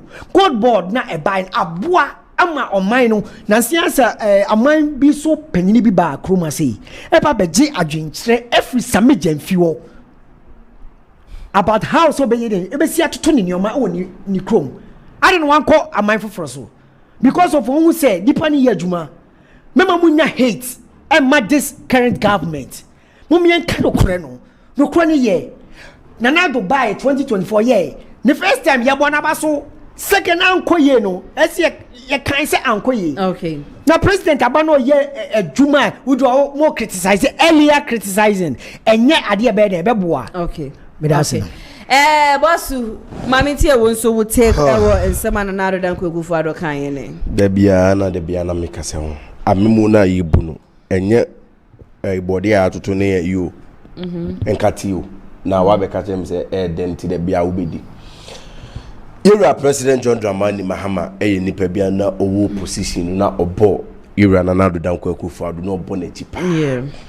Adebako the bonnet, a galamsi. In our time of COVID by and summer era John Dramani Mahama Ebekachen and Ado Danko Kufuaduno na asifim se no dream say amemuna yebunu car utinema na ede eko na no nim say oba be faces up challenges we minu abemeka say wakase pi ana wayi na wayi time NPP ba power 2016 wayi boss era Justin Fipokudua Oko getting the fatten figures. Nipa sign na why boss lawyer Justin Fipoko do a recruit to why. Oye de na Malek Bas entirely recruit to nipa bebre no.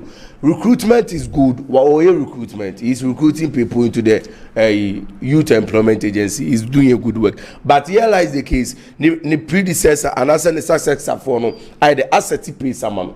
Look at the likes of lawyer Justin Fipoko do GFK. Nipa DFK ebe recruit omo ofiri wono ana ya ira kofi ba Agyapong so ye de eba ebe recruit omo enti seka kofi ba Agyapong ekono anaka wa nye policy bia na se wa fa no ma bi engu akwema nka ira Malik Basentali bai ko be finding even difficult to recruit people but here lies the case on pese omo de aseda no ebe ma ira kofi ba Agyapong e woni o ma pa awoye o waye okay Okasa SMP stabilization of the CD, this and this and this. Esi auto fu or say. And none of two fu mu. Yeah, Kobusan said 2030 and I said 2023 and I said 2024. Ija fu or say no. Okay. The rate and I said price of fu and say. Near 12.33 and ne oko go na ko to fu a 13.55. O now we say John Dramani Mahama ya de no or ye no ma yunbusa say now no e de na chese ira John Dramani Mahama ya de fu now no ka no e say uko go na akoto fu a o to fu prices mu but say uka chem say aban ne ya de a so o ya de at the moment no enoma bi wa na say enoma be de so betete but here lies the case a fu na mo de bo Ira Nanado Danko Kufado, she said, Obebiana, de Bia to Fuon, Busan say, he say Fuon and Swati, and I say, Omatu Fuon. Yeah, petrol air 13.38 per liter, and a diesel year 14.20 per liter. So here lies the case that the mirror he came there and thrown Ucha. Good board, good board, this care by this care, but let me state this categorically. Good board, as semi okay. Adia Omode champion Galamsi. Yewaha ana John Dramani Mahama a kind opposition say Galamsey idea de ekuomino. Now the president should do what? Should declare a state of emergency. But now, what is the president saying? Amo champion Galamsey say, oh, yen fa gold board and brana say yen champion gold board. And be ya Galamsey for no bit me ade ediskabe de ebeba. Amo your margin say omo yede. Omo ti anaso most of Galamsey no so.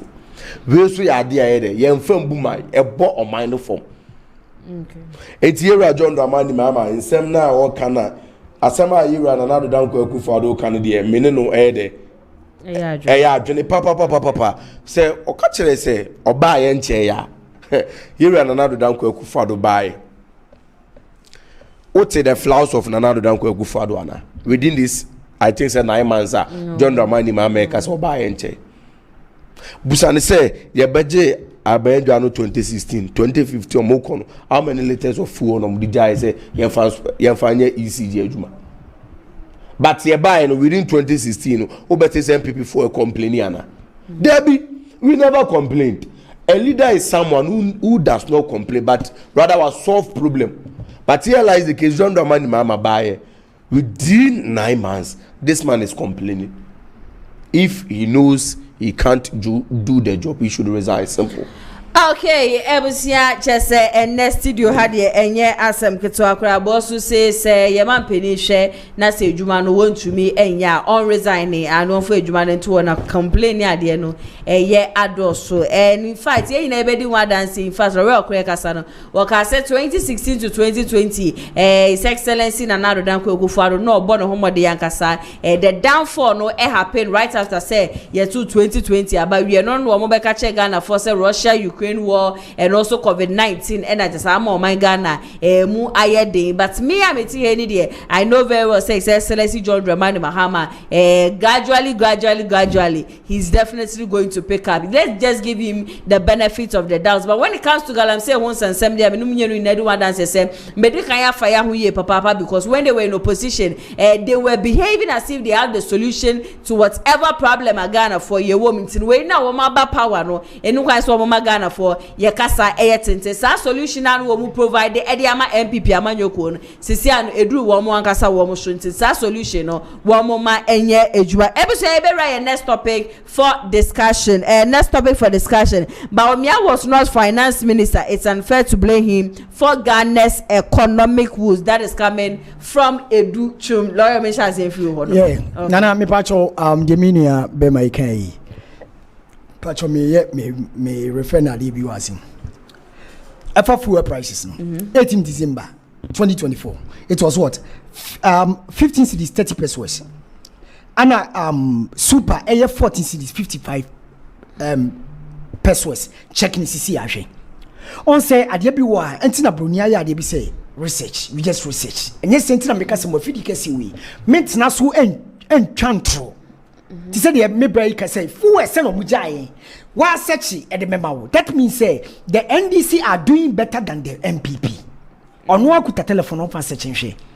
me ka asema me pese me ka no kre no se ne be ya so no bi ehwe wo bi hu se ade na anipa na ote onka no on twantro ana ototo ayampia na so didi panyini bi ayi den atem anya biom so me say ba de ba god board no mo kan time no mo pese o time samijan fi ono abo sika wa feche e de ma o man no etime chichi Chinese for etime I press conference say or the sika no e de ma ba mo de see hospital ni school na nipa ya ade we enye na abasobode na de ma nipa no rather than say mo de galam say be follow no esa bibi for ye jai sade no samijan fi adwuma na oye wo man ni mu no ye ka no kure eboa sika no wanje ene ne nkofo ankoche anade wa say wanje sika na fankoche kuntunu asen o de ba public ni tuo nyina se sika se na maje free wo na me de bo man no eti sem no mo de galam se be ba for samijan fi gold board no wa wo ma o man aso stand gold board na bo man no me pato munya science mo nka me ba to that question na wo kan so your Kromana, His Excellency, former president, they be a mere respect, no. Me depend be atem that. Okay. No matter what, because we are humans. Okay. I just have some way to say, Honorable Dr. Mahmoud Bawumia, former vice president, or economist, or better 2 years, sick as 7 now my remu. I mean, I can say, hey, and you say, yeah, that you nani out in our trading, echa. Now, Mr. Economist, should the way I Ghana mamoni sikoye. It is a honorable Dr. Agyapong say ya many nya adwen. One the economist also mabeji mamu so akosua de ani se me bro betimi adane o man no video no me wo how me an me betimi aba mamu nyamati. Hwe de Ghana kokodru ye Emma then finance minister Honorable Ken Oforiatta. Ebe sika se basa Emma NPP for na kasa Monsisa no. Oman the year 2020. Emma even the MPs of the NPP sorry tia. Emma DM and some metie no. I want chain say no cry. Ya ye no NPP for no. Omo so nko shaka bra ni omo ka che yera president. Omo ka che say den time open sky campaign ni nua na ko fande no. Mu say statement ni o. So nipa no kan ne boa me boa. Okay. It's want me ni nua ni de em free finance side. It's community NPP for futu na. I can to not come like that. Okay. Ama economy be messed up. Ama ho kire back room say. Ni ho kire. Say na won so obi su. Ya kan ko na mumien kan ko no. Say politics ne better na ye kan no. Enchima amanfo tie yen. Say the next time no mo so ti ba bia. Omo say this is how it is going. Now minua be mai ese kan asem say JFK and a youth employment ni a whole lot of staff ni ade den e de beto. Come here ni ye ya. Come on tie. God, come on tie. Come ka say eni mo my dey da bi ye mo nko position. Okay. Ya de be kai. Me de bia me kai papa ya waya ma me ne doso che boni na waye na. Enunu mom no mefo papa na waye more than boni keto na ade aye me no. But look at how massively people went and voted for the NDC party. Me patwati ase eti de sami jamfi any God bod ne Malik basintale mu ye wo kroma no. Many people like it. Omo yenye yimu NDC for yenye yimu. Eti economy semne sansen semno is right. Bawumia kaso ba be jo man sika semno atutu ni nyina yi. Okay. And we're failing. We're failing totality. So to you eruchu me ne kwan so wo kasa ne number Bawumia so na ma o man Ghana abofom kura na ma o man Ghana kura abofom. So between Bawumia and the then finance minister Ken Oforiatta, who should we blame for the hardship in the country? Mami ka sem mitro. Sebia menu mienu nyina your business and your baby ba kwa. Ya titi ko nkonye den agina. Se Bawumia so economist, finance minister so onim dia. They were supposed to come together and know how to manage it. Okay. Said the minimum you share no share. Okay. You never find say ade ye pejesi suru. Ye so mu say ye betimi de sisro. Mema ade ne mbese we na we ka say nkam ye ni say ya na say nkam ye ni say. What did they make and say? Okay. We have given you a mandate for 8 years. You couldn't do anything. So what must we do? You have to go to opposition. That's the best thing. Okay. So memo mu opposition, memo mu ki kan sembi ni ade. Abano ti say dem be kan no. Me videos one ya to awie say say ni edi o man so ye bu ni ye mo ha ne sen. Okay boss mama tie won so will take on that miniaba na memu na yebu no enye dede na wie na ye bu awie na ye wie da bi asemi mama nkasa asemi nche miniaba ma na me mane na so nti say ye ka bi time Akufo-Addo ebedi president ye ka bi o 2020 2021 ye ka bi o na bibi be sinse wie ma Ghana fo bufu ye ma Ghana anye dem entimi amfa ne ntoma panfra ma Ghana fo se yense science anu hwe amose se omo nsa no so omanu omo ho eja enye obi ne kumantwi bosi akuna di ne de edi ni ti koji achema nti so mu usu a esi a ofa dwuma onuma sama da bi obi eka omose ebenya ka aba no da bi aka to no 4 months na de John Dramani ma ye die omenya ne koma de omatunu enso omo na kotoma no ebre na anasa ho che no de Ghana fo kom no yenyina ye de ye ndio say omoka say Dr. Mahmoud Bawumia wasn't the finance minister. Automatically they are true. Not only finance minister, but he was the head of the economic development. Yeah, well, finance minister and head of the economic team management. Yes, let me say this. But here lies the case. Now, where is our vice president? Yema Miji Nana. Now, Owe. Wada. But then, where was Dr. Alhaji Mahmoud Bawumia? He was visible everywhere working. Okay. So, say, Omo Kachere say, CD to dollar stability no is working now. Aren't they giving the blame to Autoforcing? and I say how they praising out of force. I'm about to force about to say on dollar to see the rate now I stable. Yeah. I don't know for praising now come finance a vice president. So Ghana constitution the vice is not the one. But yeah, like I get you. He was the economic measure. That is what the listen. I'm not saying he wasn't the economic measure. Okay. But here is the case. Time and that dollar will increase.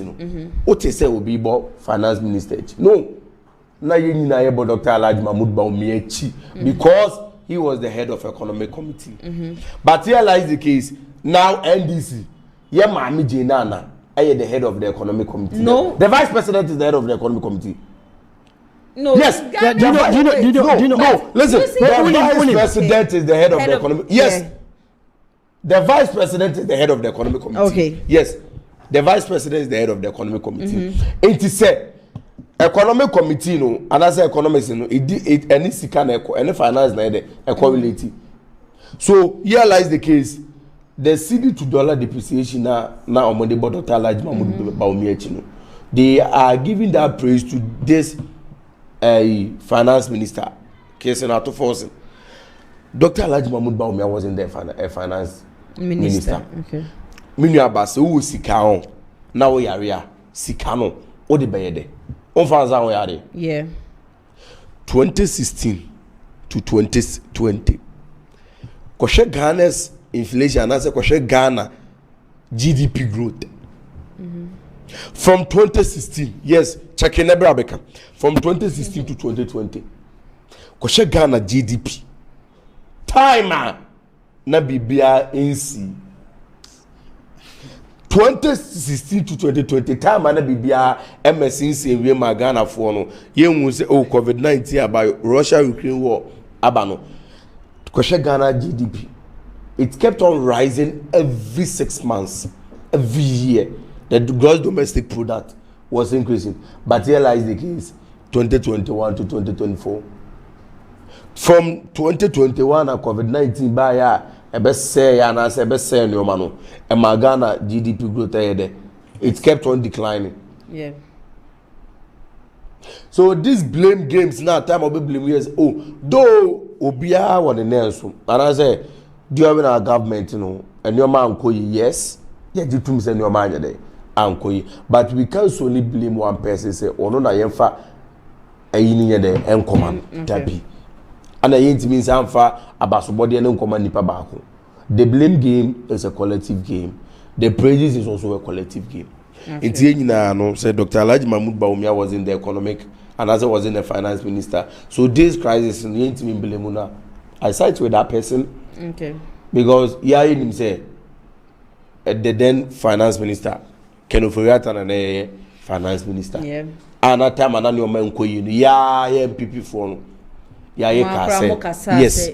Ka say on your reshuffle. Yes. And otie your reshuffle, but now it's too late. Yeah. Simple. We can start promoting. One promoting baby or share. Baby, Nana me bacho. Nana me bacho. Yama debrete says finance minister. Na here pekena ye be you free one na fi. Ye graduate to say go and become the special advisor. Oh, come on. Nana bacho me bacho. Me bacho we dey me ba. Me kaka crowd me nue. Me nue ka kire me say. Any quite blame Dr. Mahmoud Bawumia because obi the 10 men I say 11 full sets. You mo be red card. To say bia ya wa say ya me ense wa nya bia mumienu ye pijadi we nya bia muntimi me committee me strength I dey apija eti minia ka say Professor Jenana Vice President owen as asema mini ebisa me on you but na Bawumia visible all the time. The visibleness no the omani kosi and the kosi okay ya tam sika dia kosi cathedral ya da go to pit and a whole lot of stuff. Professor Jenana any visible now no ya go to pit be e discover ko ebi gold board my emfaso me kan no kre no or say by GDP let or say me research no ma country no near up to now from I think last year 2016 to 2020 na ya GDP I think you think state that. And I'm stating it here. Yes, state it here. From 167.3 billion in 2016 and 238.3 billion in 2020. Now let's come to the current one here. That's 2025. 2025 year, 88.33 billion US dollars. Now let's compare these two governments. Then the NDC government is far better than the NPP. On Zukuta phone on search my search CCA. It may be better than me casma. Me person me can okranma the old sinu say. The brand can all kind of cray, but and yet trouble na me there. Me barbecha. To say the biada me said the nanadu down kwa ye no. Ye pon number so ye na ye kan ye. The uncle and we said it. Eti if you dear we are metis one make say the John Dramani Muhammad eh no. Almost who can can dance or mobile attack. Okay. Mama is doing everything for the country Ghana. Paying you can say first years. Almost school fees free. Oba man so na before we start and you know can say tertiary be free no. Because say me catch obi say she obeye oyeye. O tua nursing training allowances mummy kan no come pa chobu video na mo fanto so. Nye who say the papa ne bo share or share the minister's cut off point no. Why ni nyina? So what must the man do again? Say the party ye the man no. Second one me anya e-levy betting tax. Boys netting so I'm sorry. What can you now ye? So what must he do again? NPP from Besom Bejino Krenatum. Okay. Minuaba, mame, Inina na ye de fat and figures ne kasa na minuabe me ya o kasa and then say eye buga ni ye ka. Time mame nche 2014. Me figures in wow 2014 GDP growth of Ghana. Me de ko 2014 so saba. 2014 was 54.78 billion US dollars. 2015 it decreased about say 49.41 billion. 2016 it was 56.16 billion. 2017 see here lies the case NPP by power from 1st January 2017.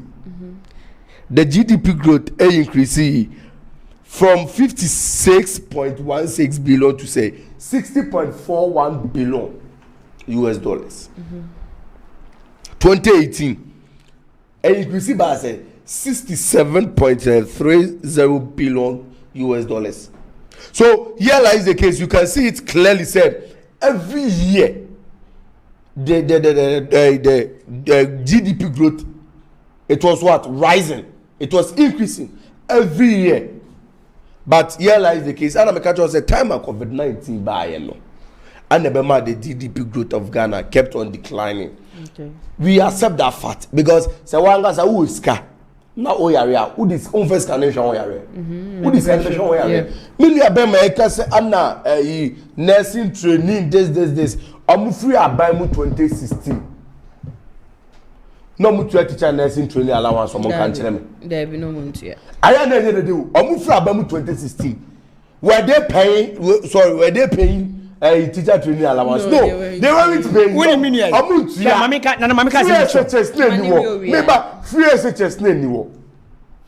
But here lies the case.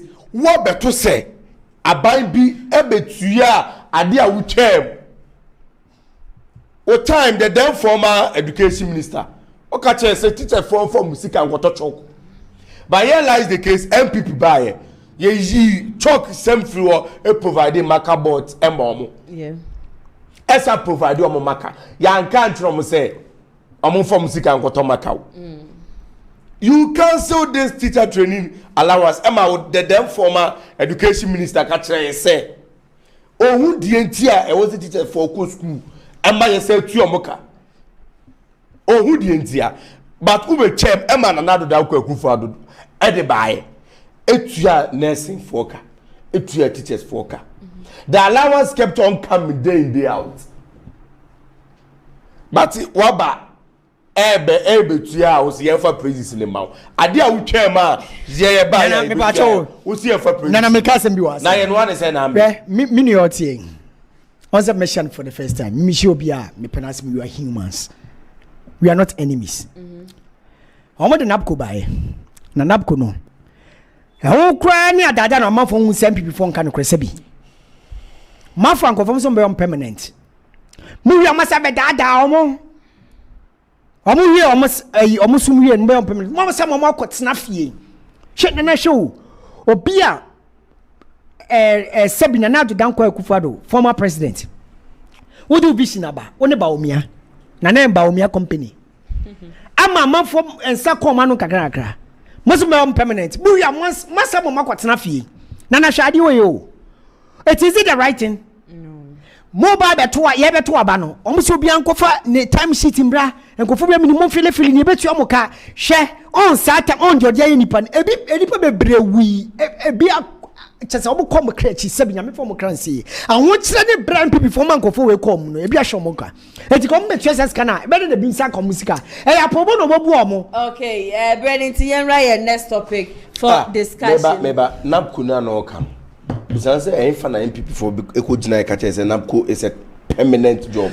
They said, listen, they are going to make them permanent. No, contract will be that. NABCO is a temporary job. Hey, no, say that. No, don't say that about that category. No, but you know something. We are going to make them permanent. Permanent. What are you talking about? You're not buying but make you more permanent. No, no. You're for you. It came 2018. I think 2018. Yeah, not 2018. Let me tell you something. I'm telling you. 2018, 2019, 2020. Yeah, go to Abano. I don't know your contract. I was part of. Me, I'm a contract. Naguo. Me, what contract does it mean? Say you are a permanent job. It was a temporary. Senior, you are not part of it. No, it was. Permanent. They are going to give them permanent. Permanent. We set up Konibia for release Brian the buyer. Yeah, on some kind of credit. Bring the release. Yeah, on some kind of credit. Bring the release and the buyer. Yamu training. Marie, money before my day. Ajumano. 2021 about one. Yeah, catch it. I will say, oh, Yababan permanent. Moko to Abano. Anna man for your day. Ekwato sa 2020 abano 16 2020 no anom kwato my NPP mo munyo for years because they knew that they are going to make them what permanent almost say be down they told them say omo be omo permanent enya kasa na see the show there almost say that almost say arrears no mo kofo mo yin na ambra they don't come Ghana for Ghana say me say be atum Omo no mu ye bi no. Mu bi line ntu. Omo mo bi ni be ka no na chem. Give me the release e dey buy say you are saying that post temporary. Omo say mo ko di post abesin ne. Am for di ko bi fra kra by say. Okay, so what he's saying was from Sami Jemfi. He was the one that said this statement on the 14th of October 2020 say NPP Amanyoko no decided so be NABCO recruitment in public sector as permanent workers. Look at it. What the time? Who said it? From communication.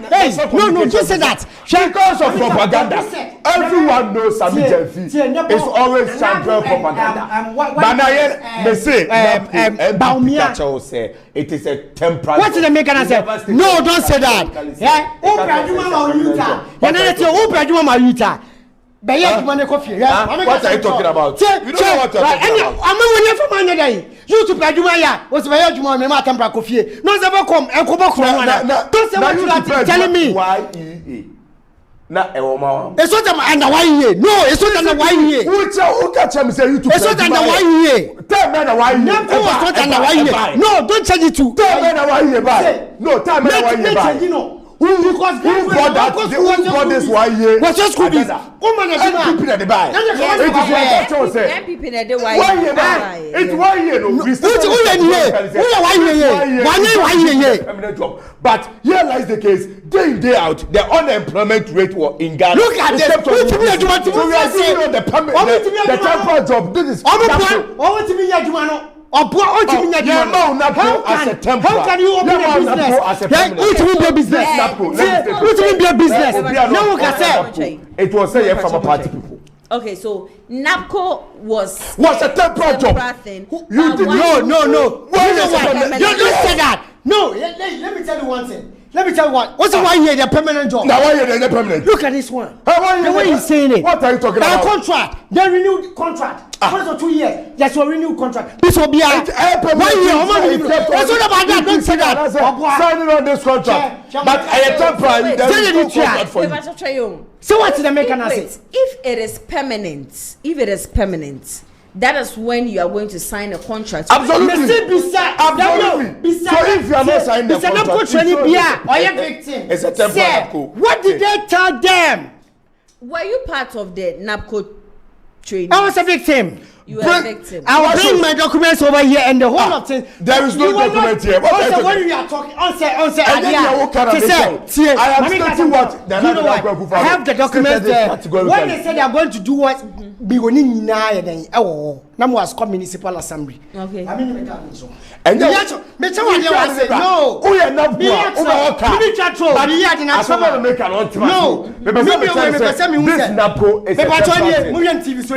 a temporary thing.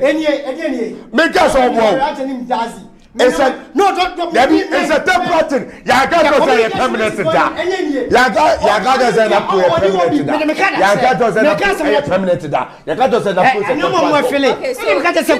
how would you know? People think no communication that failed because they wanted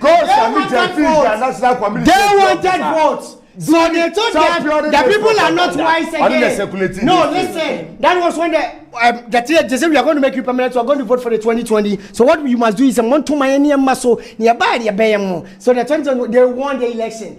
Yeah, but cause election we know. Oh, so oh yeah, the Mokamonsa go for when man Ghana phone says Samu ya dada for. How can say me and the way I'm first one? What's the second one? On some money day. One year so the NPP government failed totally. One year idea one about so a business in Jankofa or Bizombe. Much me and you look at the margin. A bit see that. Now say only say money in air patcho. Watch the video no. Now it's YouTube no. Bawumia patcho. Yeah, quite street omu interview omu. Say Dr. Bawumia be former president be patcho say. Yeah, patcho. Omu say ya ka some man dey. Omu ya Ghana basa. John Domani ma me bu amamoni ye. Anwoya. Mini dey anwoya. Time you 2 NDC frabem 8 years. Time we elect omu fragbera John Domani mama. Okwa I would the whole 275 constituencies were Ghana. No so partial. A memoir you ubet my mistakes. Of course. We a mistake. Now you're too abanitia. You come home. You just correct your mistakes. Enti said Dr. Alhaji Mahmoud Bawumia partial aboni behind. John Dramani Mahama I be 8 solid years. Or partial sir. Am I in some no? John Dramani Mahama kai. But here lies the case. Now the boy is in his own court. Mania excuses Anna John Dramani. Hey, the other mama ya koju. I'm waiting for our next topic for discussion. Yeah. I'm waiting for next topic for discussion. A demonstration that was held by the NPP. They almost say NDC Amanyokono abuse of power. Just say Mamisha say free wohonomu. Yeah, and some kosi say wow in politics. Obiantri twenty obi so no bio. One will say NDC ni penyini bi wo kroma ana even presidents akotweto asi obi so say ye be runwam ye be your man say e bi si da fine mo demonstration ekofrewa mama na akoka asemagunu so say invite we Kofi Apalo invite no mama na say NDC ni bi da koka je ko invite na djuma na oye yaba onase mini ya mission first time yetia fine ye din komo the first year be din komo air about your best change you know your brothers program here then yeah fine and one ye twem ye ko ya be na fofo ya invite you obi a ye run obi me pese me mafidie the way sitie no obi ko tena omo mpanyifo ni bi ko tena TV station bi di IGP atem mi modin o di IGP atem ni semebre but ye metena mi di panyina PPD panyina bi atem da if you know ye chairman of ward na mi nya bi da no. Because in a way, no, we call it manners. Yes, you have to so the fact say, some mini heat agreement, meet me the million atem. You also be an idiot, but you are talking like that. Say a shit or mom did it, Ekika Sansamna, and Kolabi bar, or before some role model. Now, Sani Panati TV, so tip and you be at them now, yes, I didn't. It's very wrong. Okay. Yabe found. Yabe found the president before be said. Obi am for obia. Ye will now obia, baby I'm running to next year. Even the sitting president, John Dramani Mahama, or can say, ne MPs obia and fund account, obia and decline assets. If you go victim or go straight to the rules, on bachelor on phone. They did it. What did the maker say? I don't know say any message like me MPs a film. Mama can na move Debbie, where be do I then a do? It's many do wa. And this young will be say I say and a banker walk to be and a president catch will be say. Kofi Apali a friend no president in movie. Only Moshe. The idea is no echo boss no and our friend no and no say Bwamini day. Yan One will can be a woman in Yanjimu. It's your my say yen so and the emphasis can be to be a common. And this nip and Libya, Cochitongo Kumbiao. And as a Bizanti, your more canon. Or Munyas and Papa Binka, no Munja and Seminas and Fab Kwame, no be no Casadia, they'll be actually to a Susan. Okay, boss, my mentor wants to take one moonshore every round. Eddie, they be because of Muna de Insuru. Your honor, man do Facebook, your friend Obama Pukiasi. Yeah. And this is for a conifie. Pa ekubu ne kono etekino. Yeah. Ediana say Obama Pukiase aye. Okotro nsem on Facebook. So we don't criticize government. How many evidence? Criticize. Anyone can do. Realize the case. Anyone can do. Time na do that go for a president. We saw all the criticism. Anyone can do it. It just say amemuna mebebu.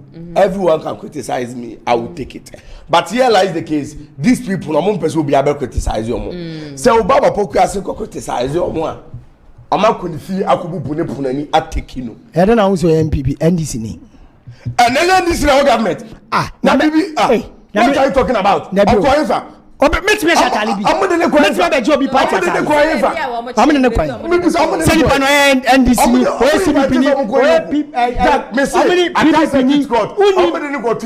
Unim, Monsieur, political party comedy. Yeah, fight comedy. Obi na betro bibi ne life ase. More inviting do yes oko. When they inviting no? Why mama na inviting na service? And the police service na any pa. Commander in chief. Ghana police. No. Police service. Who is the commander in chief? You see. One can say Excellency John Dramani Mahama. It will see NDC. My way can on penocreka. See you can one penocreka. Who is the government? Wait, no. Who is the government now? On Jenna me a question. Yet ha. And a welcome said Dr. Mahmoud Bawumia. Or no, and a ye penny and no Shengan is sick at some swintino. Economy ni fairly, we are supposed to blame him. And no, na boss to say John Dramani Mahama, so commander in chief of the Ghana Armed Forces there. And then now on no show no, Bibi Biara Kobian, we have to blame John Dramani Mahama. No, if you blame Bawumia, even though he wasn't the finance minister, why don't you allow him also blame John Dramani Mahama? Okay, Mami Kasim that time year 2 election no I think 2020 na amafo wu atechi man one in it is one in the government na na do no so na na do ko twitu ko si ekukun bia na okukun bia na listen Debbie and make a say listen who ka say asem na na do ne ko twen say eba court na de ne kokota na na do ntutu emo bia. Okay. What I say, talk no be near the air. Let's talk so canon. No, make what be able to Dramani Mahama. Who is the president? I don't know, be a fatwa. So, because you two be no. A casa no be a can, but you go court me, Juma. And then who appointed the IG? Neti, and I make a say, who appointed the IG? Any violence, see, then violence is you know se me nua yi kasa me so metina fidie we so kasa e na na so okay me kasa e so me kan sa money making it mami o kasa me ma kasa it me fa the samija fi atena wo communicate say NPP state ade kasa samija fi ka hio o kan kra ti wa asem na samija fi aka but mami kasa mo nchiro say ye nsura nwu na okay be ka chiro say ye nsura nwu na otuwa na ya be fawo chama untumi uyoko for invite chama untumi ya wo ni fie na ewo me fi bia wo ni fie no ai wo kuma ase no ko ayifo military for as police for surrounding ni fie abu punani if you want to do any investigation just write to that person invite him he will come. Yeah. But you can't take the law. But evidence. And go and break into his door. Who evidence? Oh, where they say yeah about. No evidence. No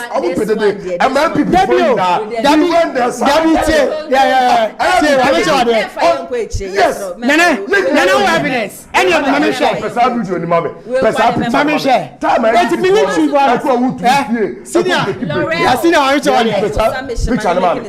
oh, if the previous government and Kofobi are there and just write to them and invite them. Just like you invited Abronya this your buyer. But who invite you bia? Making sure say invite that person in a good way and I say in a lawful way. Men kwane punani ko bubu keep teteta. El fam ko invited say osuro bibi. Ye osuro now. Abani this we are going to tell them point blank. Okay. She said, "Me say abani power. So we are going to use all the state machineries to fight against us. You have the moral right to do it. One say, I'm not watching TV to gold. Oh, me gold cutting say, we are telling you, sir. We are telling you, sir. If power changes, the food you serve. They are going to serve you the same food. Oh, but come on. You can't eat. And this independent bia to be fair ni preni. And this independent police service. Nigga police listen Ghana. They will be say before the why? Say Samija figures are they should just interfere to your Samija Finkasa. Make us some Samija Finka. Let me say this categorically to you. Say the NDC for you is wrong. Oh, the hypocrisy, say Obama hypocrisy. When you say what big NDC near now? I wouldn't say Abronya State categorically say IGP friend no say who invited Abronya. Why is that you have to take his phone? Did you state why you invited him? No. But or attending to your inviting, you took his phone. Luckily, say one phone. Why some no kaka IGP asem? Now you invite him. Oh, you tell them we have some people that are moody one in Dampari, and you use this state machinery and fight against them. No, let me tell you something. NDC is using the word discipline as NDC. The word discipline. And when you we are not so politics. I'll say NDC now be marry more opposition, more bleeding. Next topic. We are going to keep the government on its toes. Government in the moment. We are going to keep him on his toes. Wait me and your shit. Next topic there is call. Galam say once and say me mo bia 2 minutes pay. Na obia enfa enka ho ense mesha say dey free ho. Nana, is your government doing a good fight when it comes to Galam? My can't much say. Honorable Samija baby obi ametin so na sorry. Or the gold board about my way mu. I'm about Galam say. And America no aso Jessica chichi dia. Or the eso sa and your manasi. Galam say NPP Debbie make us say the war no see boy on mine no. And when you go in sense in the right way watch so one person who dealing God those come before the right channel or the BP about bonting. Okay. Then BP for no on my almost say say John Dramani Mahama, His Excellency. And him go as you know. Ebe kwa mwa okay. Omo the same and omo tutu sagalam say me ho. Omo na yom so person making government so unpopular. but NC mu say ye MP before the same room amon kwache wo mu mami ka se mitro ade na mon kwache mo answer no the president no wo bomodin was agalamse the moment o me kwa na MP before asas money papa from Mozambique o mo tani o me na MP before asas money papa from Mozambique o mo timi make government one popular da eni na me ka sa asem o de asem pa na o timi TV so why two galamse sa ko yi go na nze akonta man illegal ana uni MP before the church MP before the church say mo woni say MP before the church amon kwache wo mu ya che o kwa no masa asmo mo ba so 2 minutes me bre na nya e be 2 minutes o national women's organizer friend say bozu mo national women's organizer friend enya na bisu mini my dinner na bisu be ka kire ye excavators na ye ayira say excavators na dan confirm mo won tabaya man mo betu ye any before na go to ye excavators beti ayira any before any go to ye excavators no say ana me ban man send video na ma hana onko pe just recently 2024 Viva Pra Ankobra. Oh, me show wa ha. Uncope video. When you want to unpe carrot video maye. Ni na e basa ese enso kra Ghana for benyanom kra no. Eh mo people na me be under over all this. Go river. What do you make government from popular? Yeah, no. John Dramani Mahama stated categorically to Akufo-Addo say he should declare a state of emergency on this Galamsey. But here lies the case say John Dramani Mahama. I will put my presidency on. The presidency better so now we can go kasa no. What the presidency ever to so? John Dramani Mahama so for the president. I Galamsey.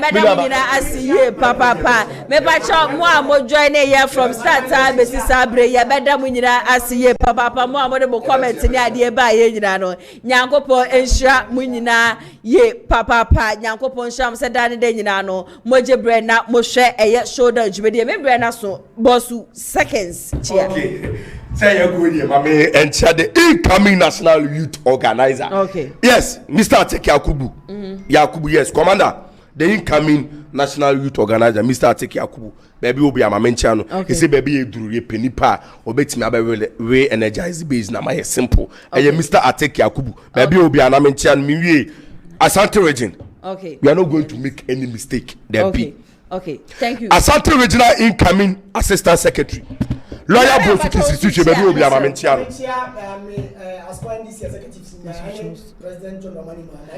okay MCA yemre no enya ayabia enesa ha and original minister birthday what me have no what me have no happy birthday papa mo amo join ye nyame yadom achina exactly 2 p.m. ye besan so enimu edi ehia wo shoulder jumedie so hana ATP na di newspaper review no ebesom ye sasana executive producer Mr. Daniel ye bo kopie mo MC honom dia na chese kwadwo ye bo a wono na chese videos ne pictures na etwegu nyina no ne nsan no adwuma no nyakopon ehia mu nyina ye papa nyampa achina ye besan so edi ehia makramo